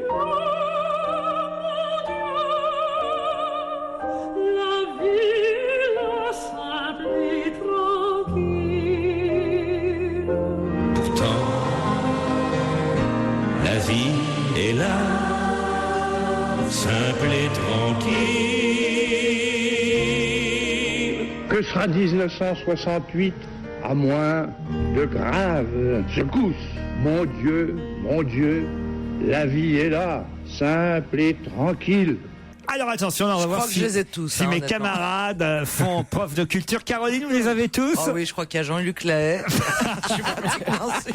J'ai pas entendu la deuxième. Alors attendez, je vais tout prendre dans l'ordre. Ouais. On a d'abord pu reconnaître Michel Sardou, Daniel Mermet, Xavier Lacouture et André Lajoigny dans une fable. Une fable, celle-là, franchement, c'était facile. Selon que vous serez puissant ou misérable, les jugements de cour vous rendront noir ou blanc. Caroline. Blanc ou noir. Et c'est évidemment La Fontaine. La Fontaine. Voilà, La Fontaine. Enfin, tout le monde. Animaux. Voilà, tout le monde avait La Malade de Fontaine la peste. Oui. dans les animaux malades de la peste. C'est juste une mise en bouche. Ah, ça, c'était très, très facile. Caroline, après, on a entendu le groupe Céline. Queen, on a entendu Henri Tachant et Aldebert. chanter Mon royaume pour un cheval. Shakespeare. Shakespeare. My kingdom for a horse. Ouais, ça c'était très facile aussi. C'était en Richard III. Plus difficile peut-être, on a entendu Agnès Bill, qui est une chanteuse, Anna Karina, Elena Noguera et Luis Mariano, interpréter Souvent femme varie, bien folle et qui s'y fie. Souvent femme varie, bien folle et qui s'y fie. Là, c'est plus dur. Ça, c'est peut-être la plus difficile des 5. C'est vers Villon, Ronsard. C'est Ronsard, moi je crois. Non, pas du tout. Alfred de Musset. Ce n'est pas un poète qui a écrit ces 2 vers. C'est pas Molière. En 1520. Ah, 1520. Marignan. Non, non mais T'es pas loin. pas loin alors. Ouais. Alors c'est qui? J'en sais rien. Quelqu'un qui nous est cher ici à Europe 1. Oui. L'avenue Montaigne. François Ier. François Ier, bravo. Quelle adresse. On va chercher avec Bompard. Il est malin ce Proust quand même. Hein. Oui, François Ier, bravo. Et nous avons des nuits plus belles que vos jours. Christine O'Krent, Eddie Mitchell, Luce Perrault et Marco Prince du groupe FF. La citation, c'est de Racine, évidemment. C'est « Nous aurons des nuits plus belles que vos jours ». Jean Racine, bravo Pierre. Et puis ensuite, on a entendu Charles Trenet, Madeleine Renaud, Serge Lama et le général de Gaulle lui-même interpréter donc ou citer cette phrase « Mon Dieu, la vie est là, simple et tranquille ». Paul Verlaine. Paul Verlaine, bravo Jérémy. Qu'est-ce qu'il y a? Ça commence pas par « Mon Dieu ». Ah bon, c'est « La vie est là, simple et tranquille ». Cette paisible rumeur-là vient de la ville et il n'y a jamais eu « Mon Dieu ». C'est De Gaulle qui dit « Mon Dieu ». Serge Liado. Ah, curieusement, il y en a d'autres qui le disent que De Gaulle, c'est dans la merde. Je me suis peut-être trompé, oui. Peut-être pas Mon Dieu. Après. Il y a peut-être, faut peut-être vérifier ça. Alors, est-ce qu'il y a Mon Dieu ou pas Mon Dieu? Mon Dieu. Écoutez, là je l'ai. Donc le ciel est par-dessus. Les toits si bleu, si calme. Si bleu, si calme. Un arbre, tu permets, quand on connaît le texte comme moi, on le lit. Un arbre par-dessus les toits. Un arbre par-dessus le toit. Berce sa palme. Mon Dieu, la ville est là. Simple et tranquille, il y a Mon Dieu chez Verlaine. C'est tout. Quand on ne connaît pas la poésie, quand on ne connaît pas Verlaine, quand on ne fait pas son jour, c'est pas son jour. Hein. Il avait dit Mon Dieu, Verlaine disant Mon Dieu. Ah oui, alors ça c'est Pierre, je suis déçu. Hein, moi aussi, je suis très déçu. Avant, je pouvais vous faire confiance. Mais je suis très déçu parce que j'aimais beaucoup Verlaine et puis là, le Mon Dieu gâche tout. Pierre. Oh oui, ça va, oui, d'accord. Pierre, qu'as-tu fait ô toi que voilà, pleurant sans cesse? Dis qu'as-tu fait toi que voilà de ta jeunesse. Hein? Ça, c'est la plainte pour Gaspard Rosaire, ça s'appelle ça. C'est dans le même poème. Oui, c'est le même. Pas du tout. Mais si, Pierre, c'est de Paul Verlaine, ça s'appelle. Pas du tout, c'est Je suis venu calme, orphelin, riche de mes seuls yeux tranquilles vers les hommes des grandes villes. Ils ne m'ont pas trouvé malin. Et après, c'est Qu'as-tu fait ô toi que voilà de ta jeunesse? Dis qu'as-tu fait toi que voilà, pleurant sans cesse. Écoute, je vais te dire une chose. On t'aime beaucoup, mais on peut pas parler si tu es aussi un cul. Allez-y, Laurent, parce que là, vraiment. Ça s'appelle Le ciel est par-dessus le toit. C'est signé Paul Verlaine. Et voilà, le poème dans son intégralité, cher Pierre. Le ciel est par-dessus le toit, si bleu, si calme. Un arbre par-dessus le toit berce sa palme. La cloche dans le ciel qu'on voit doucement teinte. Un oiseau sur l'arbre qu'on voit chante sa plainte. Mon Dieu, la vie est là, simple et tranquille. Cette paisible rumeur-là vient de la ville. Qu'as-tu fait ô toi que voilà, pleurant sans cesse, dis qu'as-tu fait toi que voilà de ta jeunesse. Et Caspar Hauser, c'est un autre poème qui est tout à fait différent. Je suis venu calme, orphelin, riche de mes seuls yeux tranquilles, etc., etc. Tu confonds, c'est tout. Non mais Pierre, c'est pas grave. Si, c'est très grave pour moi. Non, mais nos auditeurs... C'est un peu comme pour vous quand vous confondez, par exemple, le groupe Téléphone avec Train, quoi. C'est un peu la même chose. Et tu sais, la fin... C'est terrible. Serge, oui. C'est pas bien ce que vous avez fait aujourd'hui, parce que déjà que ça allait pas fort, mais là, vous nous l'avez... C'est Verlaine, vraiment. Il a trouvé Verlaine, quand même. C'est-à-dire que jusque-là, il y avait Fabrice Eboué qui vous aimait pas, maintenant, il y a Pierre Bénichou aussi. Non, Pierrot, pardonne-moi. Allez, on se retrouve demain à la même heure, Sergio. Europe 1, on va se gêner. Le DVD de la semaine. J'ai confié ce DVD à Gaspard Proust, Gérard Miller et Michel Bernier. La merditude des choses. Voilà un titre curieux. C'est le titre de ce film de Félix von Groningen. Un film qui fut présenté à Cannes lors de la quinzaine des réalisateurs. C'est une catégorie du festival de Cannes. Un film dont on avait un peu parlé ici parce que je crois que Fabrice Eboué aimait beaucoup cette merditude des choses. Bon, on peut pas dire que ça a été un énorme succès en salle. Est-ce que ça ça vaut vraiment le coup d'acheter ou de louer ce DVD. Là, je vois quand même quelques extraits de critiques. Marianne qui nous dit que c'est un film énorme. Le Parisien qui dit qu'on y trouve des comédiens époustouflants. Un magazine qui s'appelle Excessif et qui l'est peut-être. Le Merdier, Fleurbon, le très grand cinéma. Alors ça donne envie quand même de regarder par soi-même cette merditude des choses. Je commence par vous, Michel. Oui, mais ça fait partie des films qu'on regarderait pas si on n'était pas obligé. Ouais. Obligé dans le sens où vous me l'avez confié. J'irai pas voir ça d'instinct. Et en même temps, je continue à penser que c'est pas mon genre de cinéma, mais je trouve ça formidable quand même. C'est-à-dire que c'est une manière de faire, de filmer. D'abord, ce cinéma belge est absolument génial parce qu'ils osent tout, ils se permettent tout. Ils sont pas encore dans l'image et dans qu'est-ce qu'il faut dire, pas dire, etc., etc. Donc, ça fait partie. C'est un type qui veut être écrivain, qui raconte son enfance dans une famille de gens complètement brinzingues dans un village, dans une espèce de cité à petite maison dans le côté flamand. Il y a un côté de la Belgique. émission striptease. Oui, il y a un peu ce côté-là. Il y a évidemment tout ça, c'est affreux, sale et méchant, avec en flamand quoi. Donc c'est assez. Il y a des choses drôles, il y a des choses tragiques.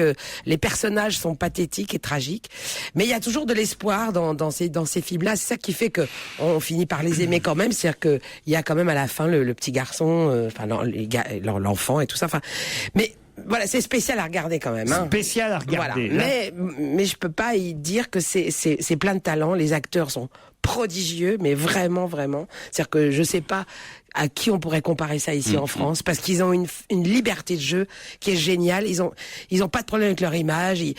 Ça picole, ça fume, il y a des tas de scènes vraiment étonnantes. Enfin, moi, je sais pas, Gérard, ce que tu as pensé. Alors, Gérard, je suis pas loin exactement de penser comme toi. Moi, ça m'a valu une engueulade avec ma compagne avec qui j'ai regardé le film, parce qu'au bout d'une minute, j'ai dit, ah oui, je vois le genre de film. Elle a dit, mais arrête, c'est pas possible. Immédiatement, qu'on assimile ça à striptease, qu'on dise que ça ressemble effectivement à cet humour belge qui est souvent d'une dureté, d'une cruauté incroyable. C'est incroyablement bien filmé. Les acteurs, je suis d'accord, et notamment le petit garçon, c'est formidable. Et je ne peux pas aimer ce film. Je ne peux pas l'aimer. C'est une vision du monde qui peut-être existe, mais avec une telle dureté, une telle cruauté, enfin, un tel cynisme. En même temps, on est un peu aussi du côté du film de Lépine avec Depardieu. Complètement. Mammouth. Je l'ai pas vu. Il paraît ce qui me gêne, c'est qu'évidemment, il y a aussi toujours. Moi aussi, j'aime pas ça. On a tendance à dire, ah oui, mais il y a quand même de l'affection. Alors, je n'y crois pas à cette affection-là. Je trouve qu'on regarde ces gens-là exactement comme on regarde des insectes. Je ne sens pas l'humour, mais c'est vrai. Alors, je me suis engueulé parce que j'ai commencé à faire un grand ensemble dans lequel j'ai mis aussi bien Moustique et Groland. Je reconnais leur talent. Je n'aime pas ça. Il y a un type d'humour. Je ne sais pas, cruel, où on montre la chose elle-même, où il y a tellement peu de symbolique, de recul. Je vois la différence. Non, je termine juste là-dessus. Je vois la différence entre Ken Loach filmant à l'occasion la misère, l'alcoolisme. Un lapsus très révélateur. Absolument. Mais c'est marrant parce que moi, je suis du côté de Ken Loach et on peut montrer des alcooliques, on peut montrer que le prolétariat par moments se conduit extrêmement mal. Mais cette façon de filmer aussi bien les courses de cyclistes cul nu que les gens en train de vomir ou que on peut montrer tout ça, mais il faut quelque chose que je trouve dans le cinéma anglais que je ne trouve pas dans ce cinéma. Je suis d'accord, mais à part ça, je vous assure qu'il faut le recommander. Je suis d'accord avec toi. Il faut le recommander. C'est que par rapport au Groland, par rapport à toute la bande, je trouve que l'humour comme ça dans ces films belges, ils ne sont pas méprisants. C'est-à-dire qu'on n'est pas sur les gens sont tous des cons à partir du moment où ils habitent pas avec nous, ils pensent pas comme nous. Là, je trouve que dans ce cinéma-là, il n'y a pas ça. On n'est pas dans le mépris. Voilà. Gaspard Proust. Il y a un côté grotesque à la fois et très très mélancolique, j'ai trouvé dans ce film. Mais c'est vrai qu'on n'a pas envie de vivre comme eux, on n'a pas envie d'être comme ces gens-là. C'est très clairement. Déjà, on n'a pas envie de parler flamand, on n'a pas envie d'habiter où ils habitent, on n'a pas envie de faire des choses débiles. On est heureux que ce soit eux qui les fassent. Donc, du coup, on prend pitié, on découvre notre part d'humanité à admettre ces gens-là. Donc, c'est un film assez social pour le coup. Je déteste l'expression ces gens-là. C'est justement ce qui me gêne. Ce ne sont pas des gens comme nous, Gérard, en fait. Mais non, tu peux pas savoir. Mais même je reconnais le talent, mais c'est pareil. Si je vais pousser ce qui m'a voulu l'engueulade hier soir. C'est par exemple, pour moi, je mets dans le même sac, et c'est très injuste, les Deschiens, par exemple. À la fois, je reconnais le chien. Moi, je n'ai pas pu supporter. Mais voilà, je n'arrive pas à supporter ça. C'est terrible. Et il y a du talent. Il y a une part de vous-même que vous n'aimez pas, Gérard. C'est pour ça. Les Deschiens, pourtant, comme tu dis, le talent des Deschiens était sûr, mais je trouvais les Deschiens une horreur. C'était se moquer du Carmon. monde d'une façon Gaspard, terrible. pas terminé. Mais il y a une vraie poésie à cette scène, vous voyez, où ils se baignent dans une eau totalement saumâtre et dégueulasse sous un pont où un train passe et veulent draguer deux nanas complètement boutonnées comme ça et dans des haillons presque. Enfin, il y a quelque chose d'horrible. En même temps, il y a une poésie, je trouve, là-dedans. Ces gens qui patauchent, qui se regardent, qui bandent en même temps. Enfin, il y a quelque chose de célinien mais filmé comme ça, vous voyez. La merditude des choses. Je crois que le titre dit tout. Mais j'aimerais bien le voir en fait. Je pense qu'il faut le voir. Il faut pas du tout. Je le déconseille pas parce qu'il y a quand même quelque chose qui se passe dans ce film. C'est chez MK2 que vous pouvez trouver ce DVD, La merditude des choses, le louer, l'acheter. Il n'est pas déconseillé, mais il faut savoir ce qu'on regarde. Voilà. Vous êtes prévenus et on se retrouve dans un instant après un peu de musique avec Paul Vermus. Une info, une enquête, un défi. C'est le challenge Vermus. Bonjour Paul. Bonjour Laurent. Pour ceux qui nous auraient entendu tout à l'heure, évidemment ils savent qu'on s'est déjà salué, mais certains nous rejoignent pendant l'émission et se disent mais alors qu'est-ce qu'il vient faire Paul Vermus? Ils se disent qu'est-ce qu'il vient faire? Et moi je leur réponds. Il répond lui-même, cher Paul, aux questions qu'on se pose en lisant les journaux, en lisant la presse. Et Pierre, comme moi, quand vous avez vu que Carla Bruni devait rencontrer la première dame haïtienne puis qu'elle avait annulé, on s'est dit mais pourquoi a-t-elle annulé ce rendez-vous au dernier moment? Pourquoi le Parisien surtout ne nous a pas donné l'info qui manque dans cet article? Carla annule un rendez-vous, certes, avec la première dame haïtienne, mais pourquoi? Alors bon, cette info, d'abord, il faut savoir qu'elle est partie de l'agence de presse haïtienne. Ensuite reprise par les médias français, dont le Parisien. Alors, elle avait soi-disant, selon le Parisien, un rendez-vous avec la première dame d'Haïti. Cette rencontre avait pour sujet les enfants de Port-au-Prince, on le sait. Alors, pourquoi ce rendez-vous a été annulé en dernière minute? Alors, il n'y a aucune explication officielle fournie. Je vous signale juste pour mémoire qu'elle était absente. T'as mis 2 heures à trouver ça. Attendez, vous allez voir. Rappelez-vous qu'elle était absente lors du match PSG-Monaco. Ah oui, c'est vrai. Que selon le site Pure People, on parle d'une grippe. Est-ce que la première dame serait boudeuse, capricieuse dans les nuages? On parle d'une étrange absence. Il n'en est rien. J'ai appelé l'Élysée, j'ai eu personnellement Franck Louvrier, le monsieur communication du président. Il n'a jamais été prévu de rendez-vous avec la première dame, il suffit de vérifier son agenda. Voilà, c'est donc une fausse information. Donc il n'y a pas eu de rendez-vous annulé? Voilà, il n'y a rien d'annulé et ça c'est de l'information, vous voyez, vous pouvez être fier de moi Laurent. Pas mal, sauf si vous êtes fait manipuler par le service communication de l'Élysée. C'est pas le style Laurent, je suis pas le style à me faire manipuler. Non. Tu crois qu'il se foutrait de la gueule de Vermus? Non. C'est pas ce que dit ta kinésithérapeute. Le mec qui a failli faire tomber Sheila, tu crois qu'il lui parlerait comme ça à l'Élysée? Attends. Le mec qui a reçu le prix du courage. Écoutez, je vous raconterai plus ma vie privée si c'est pour se moquer. Marine Le Pen portait le samedi 1er mai dernier une banderole Flandre quand on l'a vu place de l'Opéra, quand on l'a vu aux côtés de Jean-Marie Le Pen, quand on l'a vu aussi à côté de la statue Jeanne d'Arc, essayer de montrer que c'était elle qui allait succéder au président du Front National. Alors, pourquoi cette banderole Flandre? Quand on est élu conseiller régional, on reçoit une mallette, Laurent. Et dans cette mallette, qu'est-ce qu'on trouve? On trouve un ordinateur. C'est un véritable pactage qu'on trouve. Donc l'ordinateur, on trouve la cocarde, le pins, on trouve un petit livre qui est le règlement de sa fonction, et on trouve l'écharpe noire et jaune de cette région.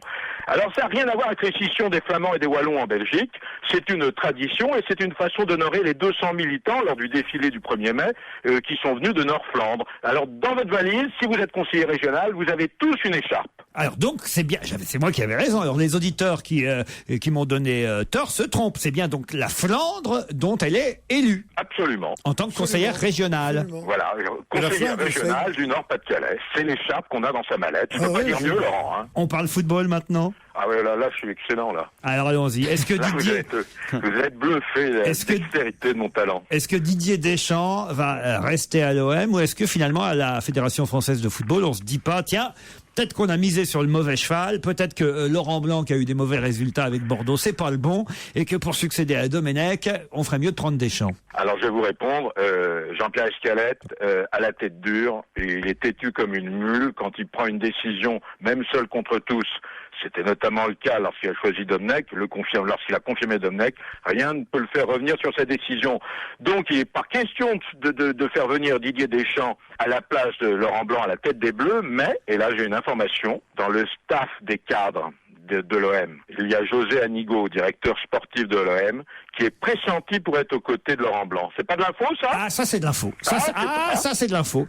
Qui vous a dit ça? Qui vous a dit ça? Ah ben attendez, je peux pas donner mes sources, Laurent. C'est trop grave après, vous savez, c'est un métier risqué que je fais. Bon, est-ce qu'il y aura plus de Marseillais dans la liste des 23 que devra annoncer Raymond Domenech dans 5 jours? Parce que ça, c'est vrai que les bons résultats du club pourraient laisser à penser que normalement, il y a bien 1 ou 2 Marseillais à récupérer là-dedans. Bon, je vais vous donner avec 4 jours d'avance. Je vais vous donner la liste avec 4 jours d'avance, en tous les cas des Marseillais. Hein. Alors, dans la liste officielle, vous trouverez Mathieu Valbuena. Ah, c'est sûr, ça, parce que pour l'instant... Je m'engage, et puis vous me ferez des réprimandes s'il le faut. Ça, Mais de temps en temps, il faut prendre des risques. Ce serait une surprise quand même. Mathieu Valbuena en équipe de France. Ben Arfa. Le gardien Malouda. Ouais. Et peut-être, je dis bien là peut-être, alors soyez gentils, peut-être Mamadou Niang. Le gardien, c'est pas Malouda, le gardien. Malouda? Non, c'est pas Malouda. Le gardien de l'OM, c'est pas Malouda, c'est Mandanda. Ah, bah écoutez, bon, vous savez, bon, c'est... Bon, je le sais parce qu'il vient du Havre. Non, déjà, vous me demandez des tâches impossibles. Je vous donne des éléments de réponse vraiment qui devraient vous satisfaire. Bon, vous avez raison. Et lui, le gardien, il était déjà en équipe de France, c'est pas une surprise. Oui, bien sûr, mais enfin, fallait bien que je vous dise quelque chose. C'est même le 2e gardien, il est en balance avec Hugo Lloris, le goal de Lyon. Voilà, pour tout vous dire, Paul. Bon, mais enfin, il me semble qu'à cette réponse... Les 2 surprises, ce serait, franchement, Mathieu Valbuena et même Ben Arfa, parce qu'il a pas joué beaucoup à l'OM ces derniers matchs. Et Mamadou Niang? Mamadou Niang, ça m'étonnerait parce qu'il n'est pas français. Ah, il n'est pas français! Il n'est pas français! Pour tout ce qui est challenge football, vaut mieux que vous le fassiez, vous.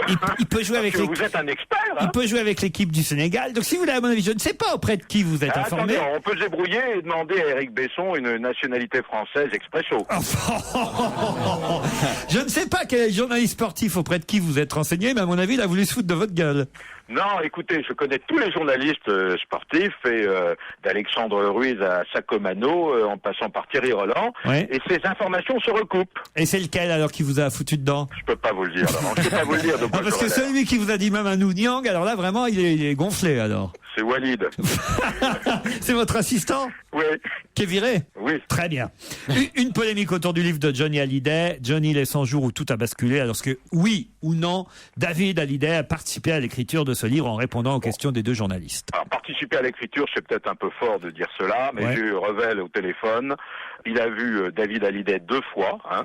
Et dans ce livre, il me dit, il m'a apporté une seule information, c'est ses impressions lorsqu'il est arrivé au chevet de son père et qu'en arrivant, il a découvert tous ces people faisant le pied de grue au bas de l'hôpital. C'est la seule information, m'a-t-il dit, qu'il lui a donnée. Alors bon, c'est vrai qu'à ce jour, David, il est remonté comme une pendule. Hein. Il envisage même d'attaquer Jean-Claude Camus pour dénigrement et insulte. En fait, la vérité, c'est vrai que David, il cherche à la fois, il cherche d'abord à protéger son père, mais aujourd'hui, qu'est-ce que c'est devenu cette affaire? Faut quand même remettre là encore une fois les pendules à l'heure. C'est la guerre entre Camus, David et son associé Cyril Viguier. Alors c'est ça, j'ai lu dans Le Parisien, je voudrais lire l'extrait de l'interview de Camus parce que c'est quand même étonnant. On demande à Jean-Claude Camus, quand je dis on, c'est Emmanuel Marolle du Parisien, et il lui demande: avez-vous lu le livre consacré à l'affaire Johnny? Jean-Claude Camus répond: je l'ai survolé, je suis effaré, c'est rempli de mensonges, tout cela est monté par les gens qui font la cour à Johnny Hallyday en lui disant qu'il devrait changer de mentor, quitter les vieux jeux. De qui vous parlez? Demande le journaliste. Et là, Camus répond: son fils, David, et son associé Cyril Viguier, qui est un ami intime de Renaud Revel, le journaliste qui a écrit le livre. Je ne comprends pas à quoi il joue. J'apprends donc à cette occasion, dit Camus, que je suis fâché avec David Hallyday. Je ne le savais pas. Surtout qu'il y a 1 an et demi, il était dans mon bureau avec Tony Scotti, son beau-père et le mari de Sylvie Vartan, pour voir si nous pouvions travailler ensemble. À l'époque, il n'avait pas d'album. Et là, c'est la vacherie de Camus contre David Hallyday à la fin de cette phrase. Il dit « D'ailleurs, David ferait mieux de s'occuper de son disque qui vient de sortir et qui marche pas très bien. » En fait, ça, c'est la vraie. Alors, c'est la guerre. C'est la guerre.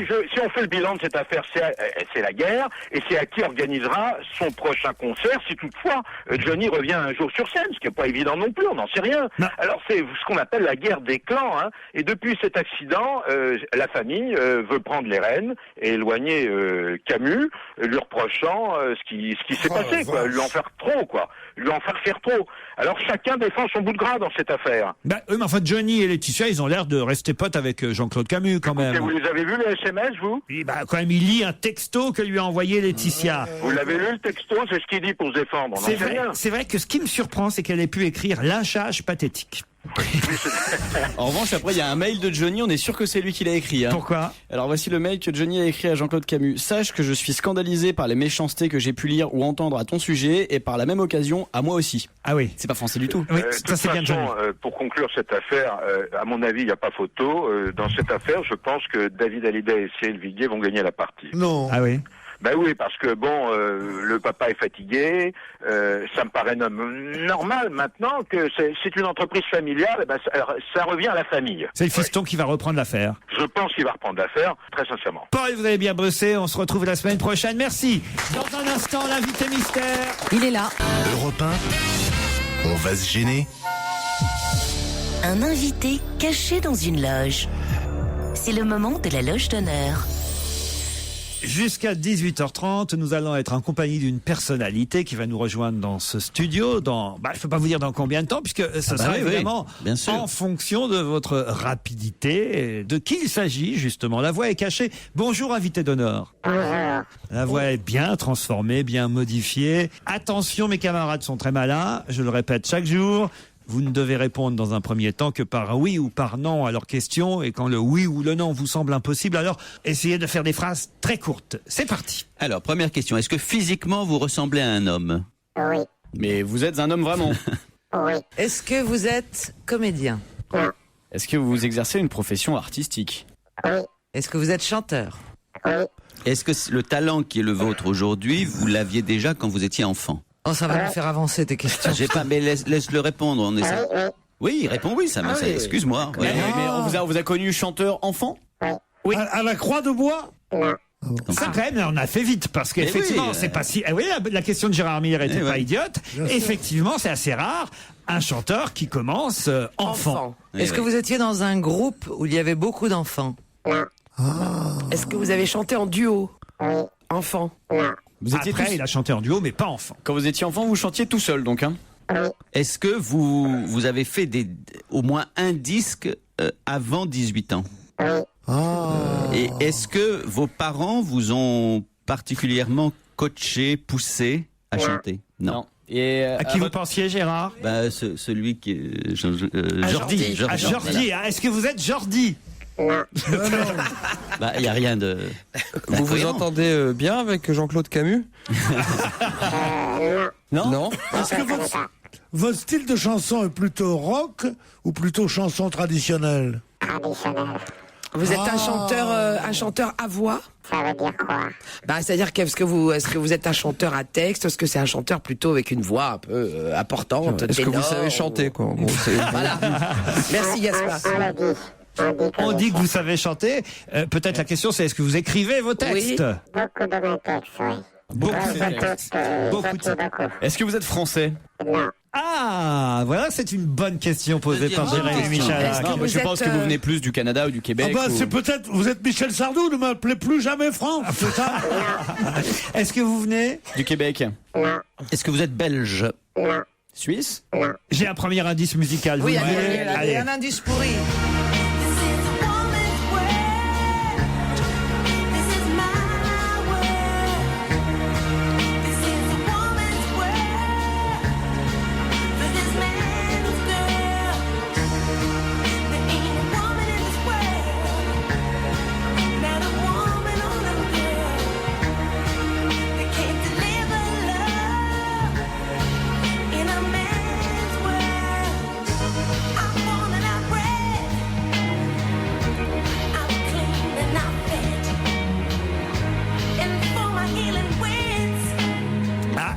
que cet indice, ce serait une première, parce que généralement les premiers indices n'aident pas mes camarades, mais il semble que ce premier indice est mis sur la piste Caroline Diamant et Jérémy Michalak. Peut-être Michel Bernier aussi.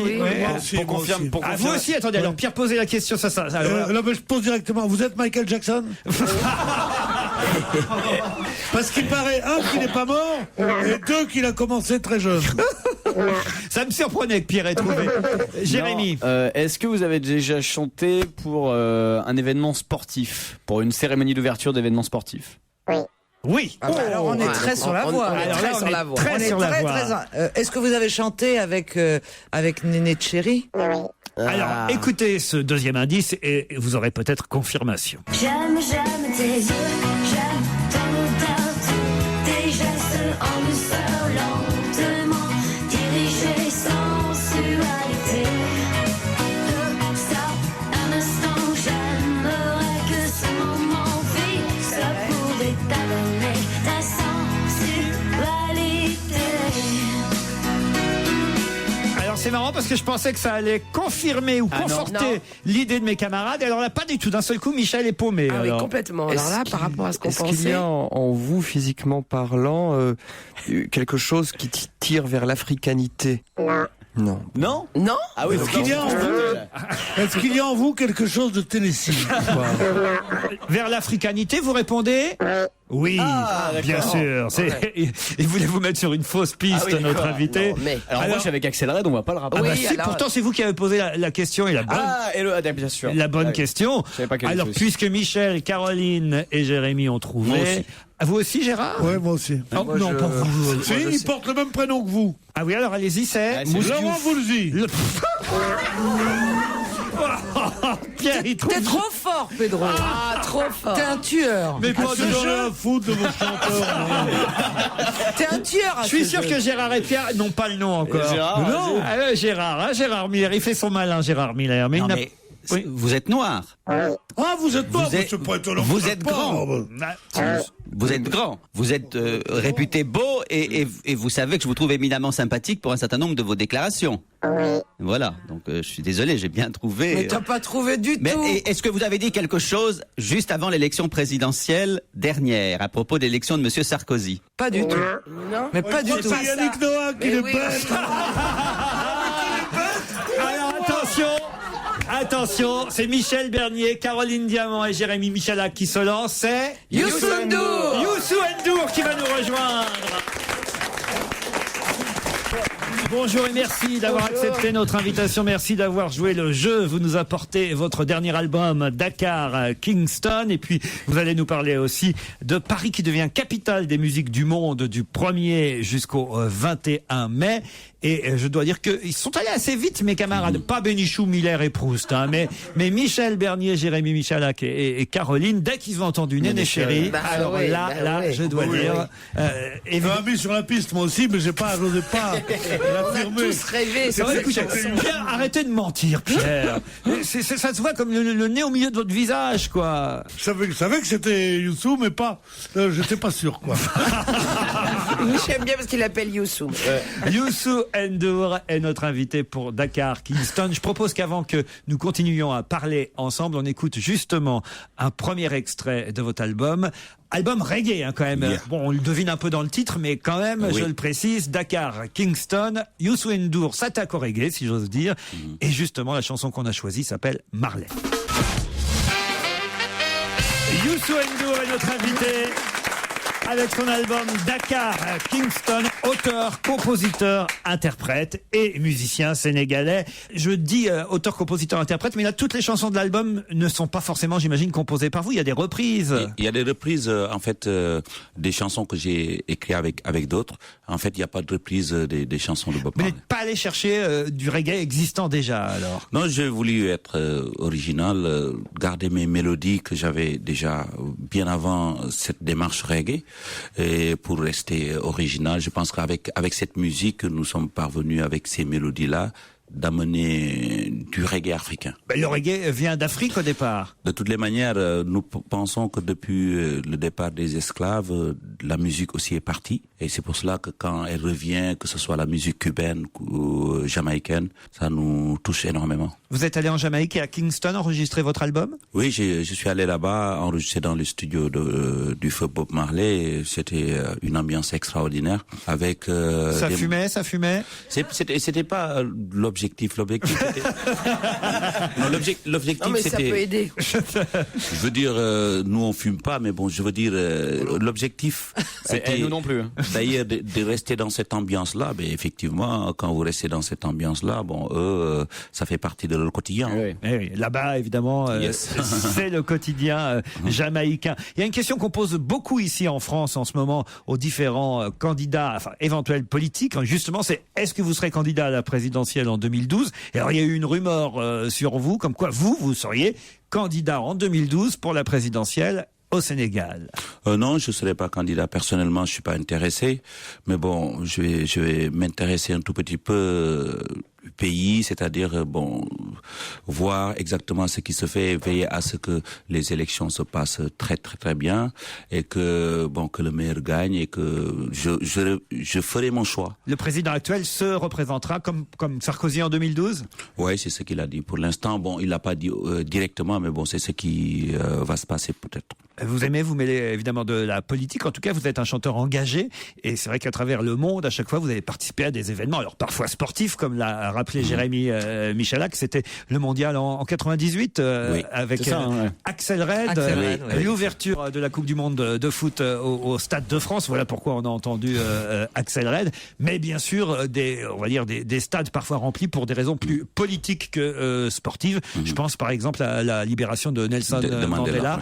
C'était un concert où ça? C'était à Wembley? C'était à Dakar et à Wembley aussi. Et à Wembley. Ouais, nous avons participé, essayé en fait de mettre la pression parce que je crois que vers la fin de l'apartheid, les artistes, les musiciens ont mis beaucoup de pression qui ont peut-être fait aller vite les choses. J'aimerais qu'on réécoute ensemble les quelques indices que j'ai proposés à mes camarades et qu'on écoute ceux que j'avais aussi en réserve parce que ça va évidemment retracer petit à petit l'ensemble de votre carrière. Alors évidemment, le premier indice...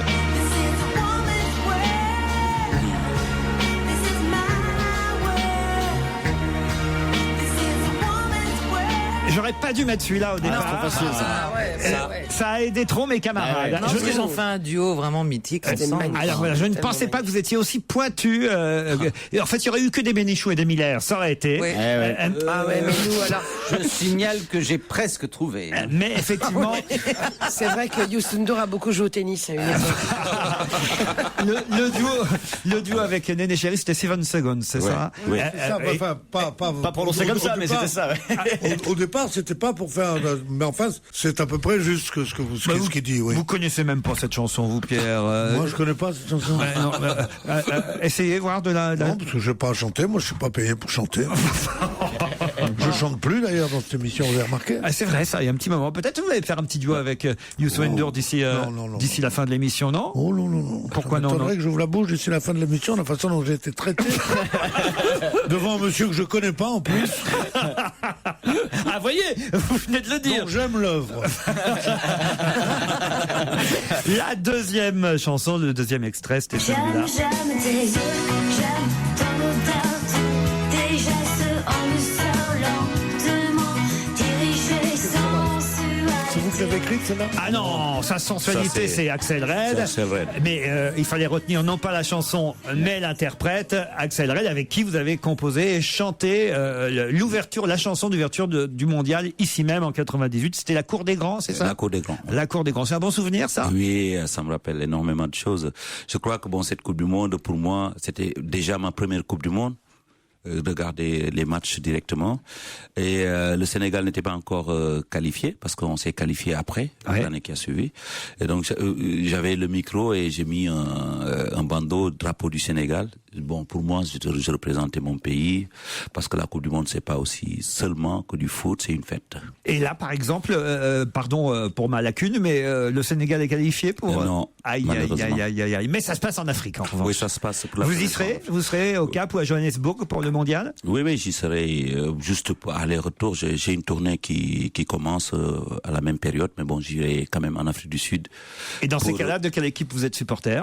Bon, d'abord, c'est compliqué pour moi. Moi, je suis argentin. J'aime beaucoup l'équipe d'Argentine. Mais le cœur, il est en Afrique. On a de bonnes équipes cette année qui sont dans des poules difficiles, mais bon, je crois que après le premier tour, on peut faire quelque chose. Les Africains peuvent faire. En tout cas, dans le groupe où se trouvent les Bleus, on peut souhaiter une chose, c'est que ce soit l'Afrique du Sud et l'équipe de France de foot qui soient qualifiés. Vous êtes d'accord? Oui, je crois. Mais bon, il faudra faire le bon choix. 3e extrait.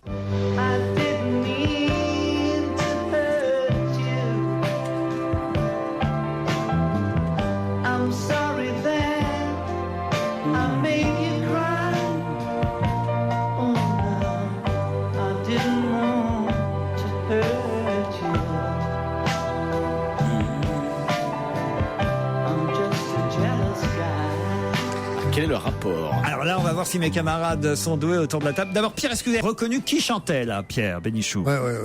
Oui, j'ai reconnu, mais enfin, pas... Non mais dites-moi non si vous savez pas. Pourquoi dire oui quand on sait pas, Il Pierre? adore les Rolling Stones, vous savez bien. Non, mais c'est ça que j'arrive pas à comprendre. Quand je sais pas, moi je le dis, franchement. Alors, vous voulez que je vous dise, je suis comme vous, je sais pas. Voilà. Bon, là, moi je sais, c'est John Lennon qu'on vient d'entendre. Ah oui, c'est John Lennon, bien sûr. Ben voilà, tout simplement parce que plusieurs artistes, il y a quelques années, combien de temps maintenant? 3 ans. 3 ans, voilà, ont réalisé un album où chacun reprenait une chanson de Lennon. De John Lennon. Et moi, j'avais... Et vous, c'est celle-ci que vous aviez reprise? Oui. Jealous Guy. Yes, Jealous Guy. Ce sont des chansons, quand on les écoute, on a juste une idée dans la tête. Pourquoi je l'ai pas composée? J'ai pas écrit cette chanson, elle est magnifique. Je pense que bon, dans la simplicité, pas dans la facilité, mais dans la simplicité, Lennon nous a donné énormément. Est-ce que vous continuez à chanter cette chanson sur scène malgré? Des fois, bon, il y a des occasions, oui, mais bon, c'est pas dans mon répertoire chaque jour, day to day. Je donne justement, ce sera l'occasion, quelques dates de concerts où on pourra vous applaudir. D'abord, il y aura Bercy le 19 juin à Paris. Le 8 juillet, vous serez à Vence pour les Vence Nuits du Sud. Au Festival de Jazz de Montreux, ça c'est en Suisse, le 9 juillet. De retour en France à Thonon-les-Bains le 10 juillet. Metz, Festival de Thau le 23. Quimper, Festival de Cornouailles le 25 juillet. Saint-Nazaire au mois d'août.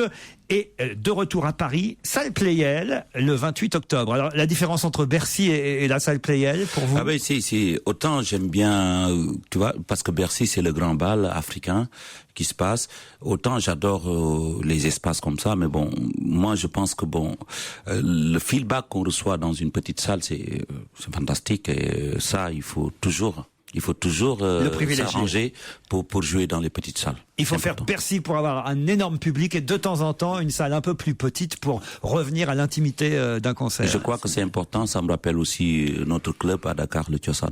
Autre extrait. Sur les miennes? Mais oui, je veux bien.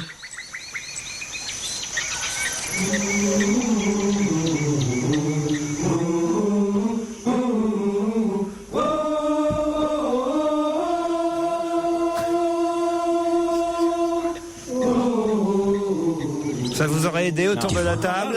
C'est quoi? Alors personne n'a vu Kirikou? Ah bah oui, si. Et la musique de Kirikou, c'est Youssou N'Dour qui l'a composée. Ça aussi, c'est une belle aventure. Oui, c'est beau. L'histoire est belle. Effectivement, nous sommes impliqués dès le début de ce projet-là. Et je me souviens d'ailleurs que même les voix de Kirikou et tout, j'ai aidé à les trouver et tout sur Dakar. Et donc oui, c'était une belle réponse parce que je venais d'être qui venait de refuser un travail qui devait se faire sur Disney. Automatiquement, voilà, on a eu Kirikou, une histoire qui venait de nos terroirs, et ben on les a battus. Hein. Je crois que c'était une belle revanche. Belle aventure, gros succès que celui de Kirikou avec votre musique, Youssou N'Dour, et justement votre musique. On l'écoute maintenant avec quelques-uns de vos succès. Ça va permettre à Pierre et à Gérard d'entendre, entre autres, le duo avec Axel Red.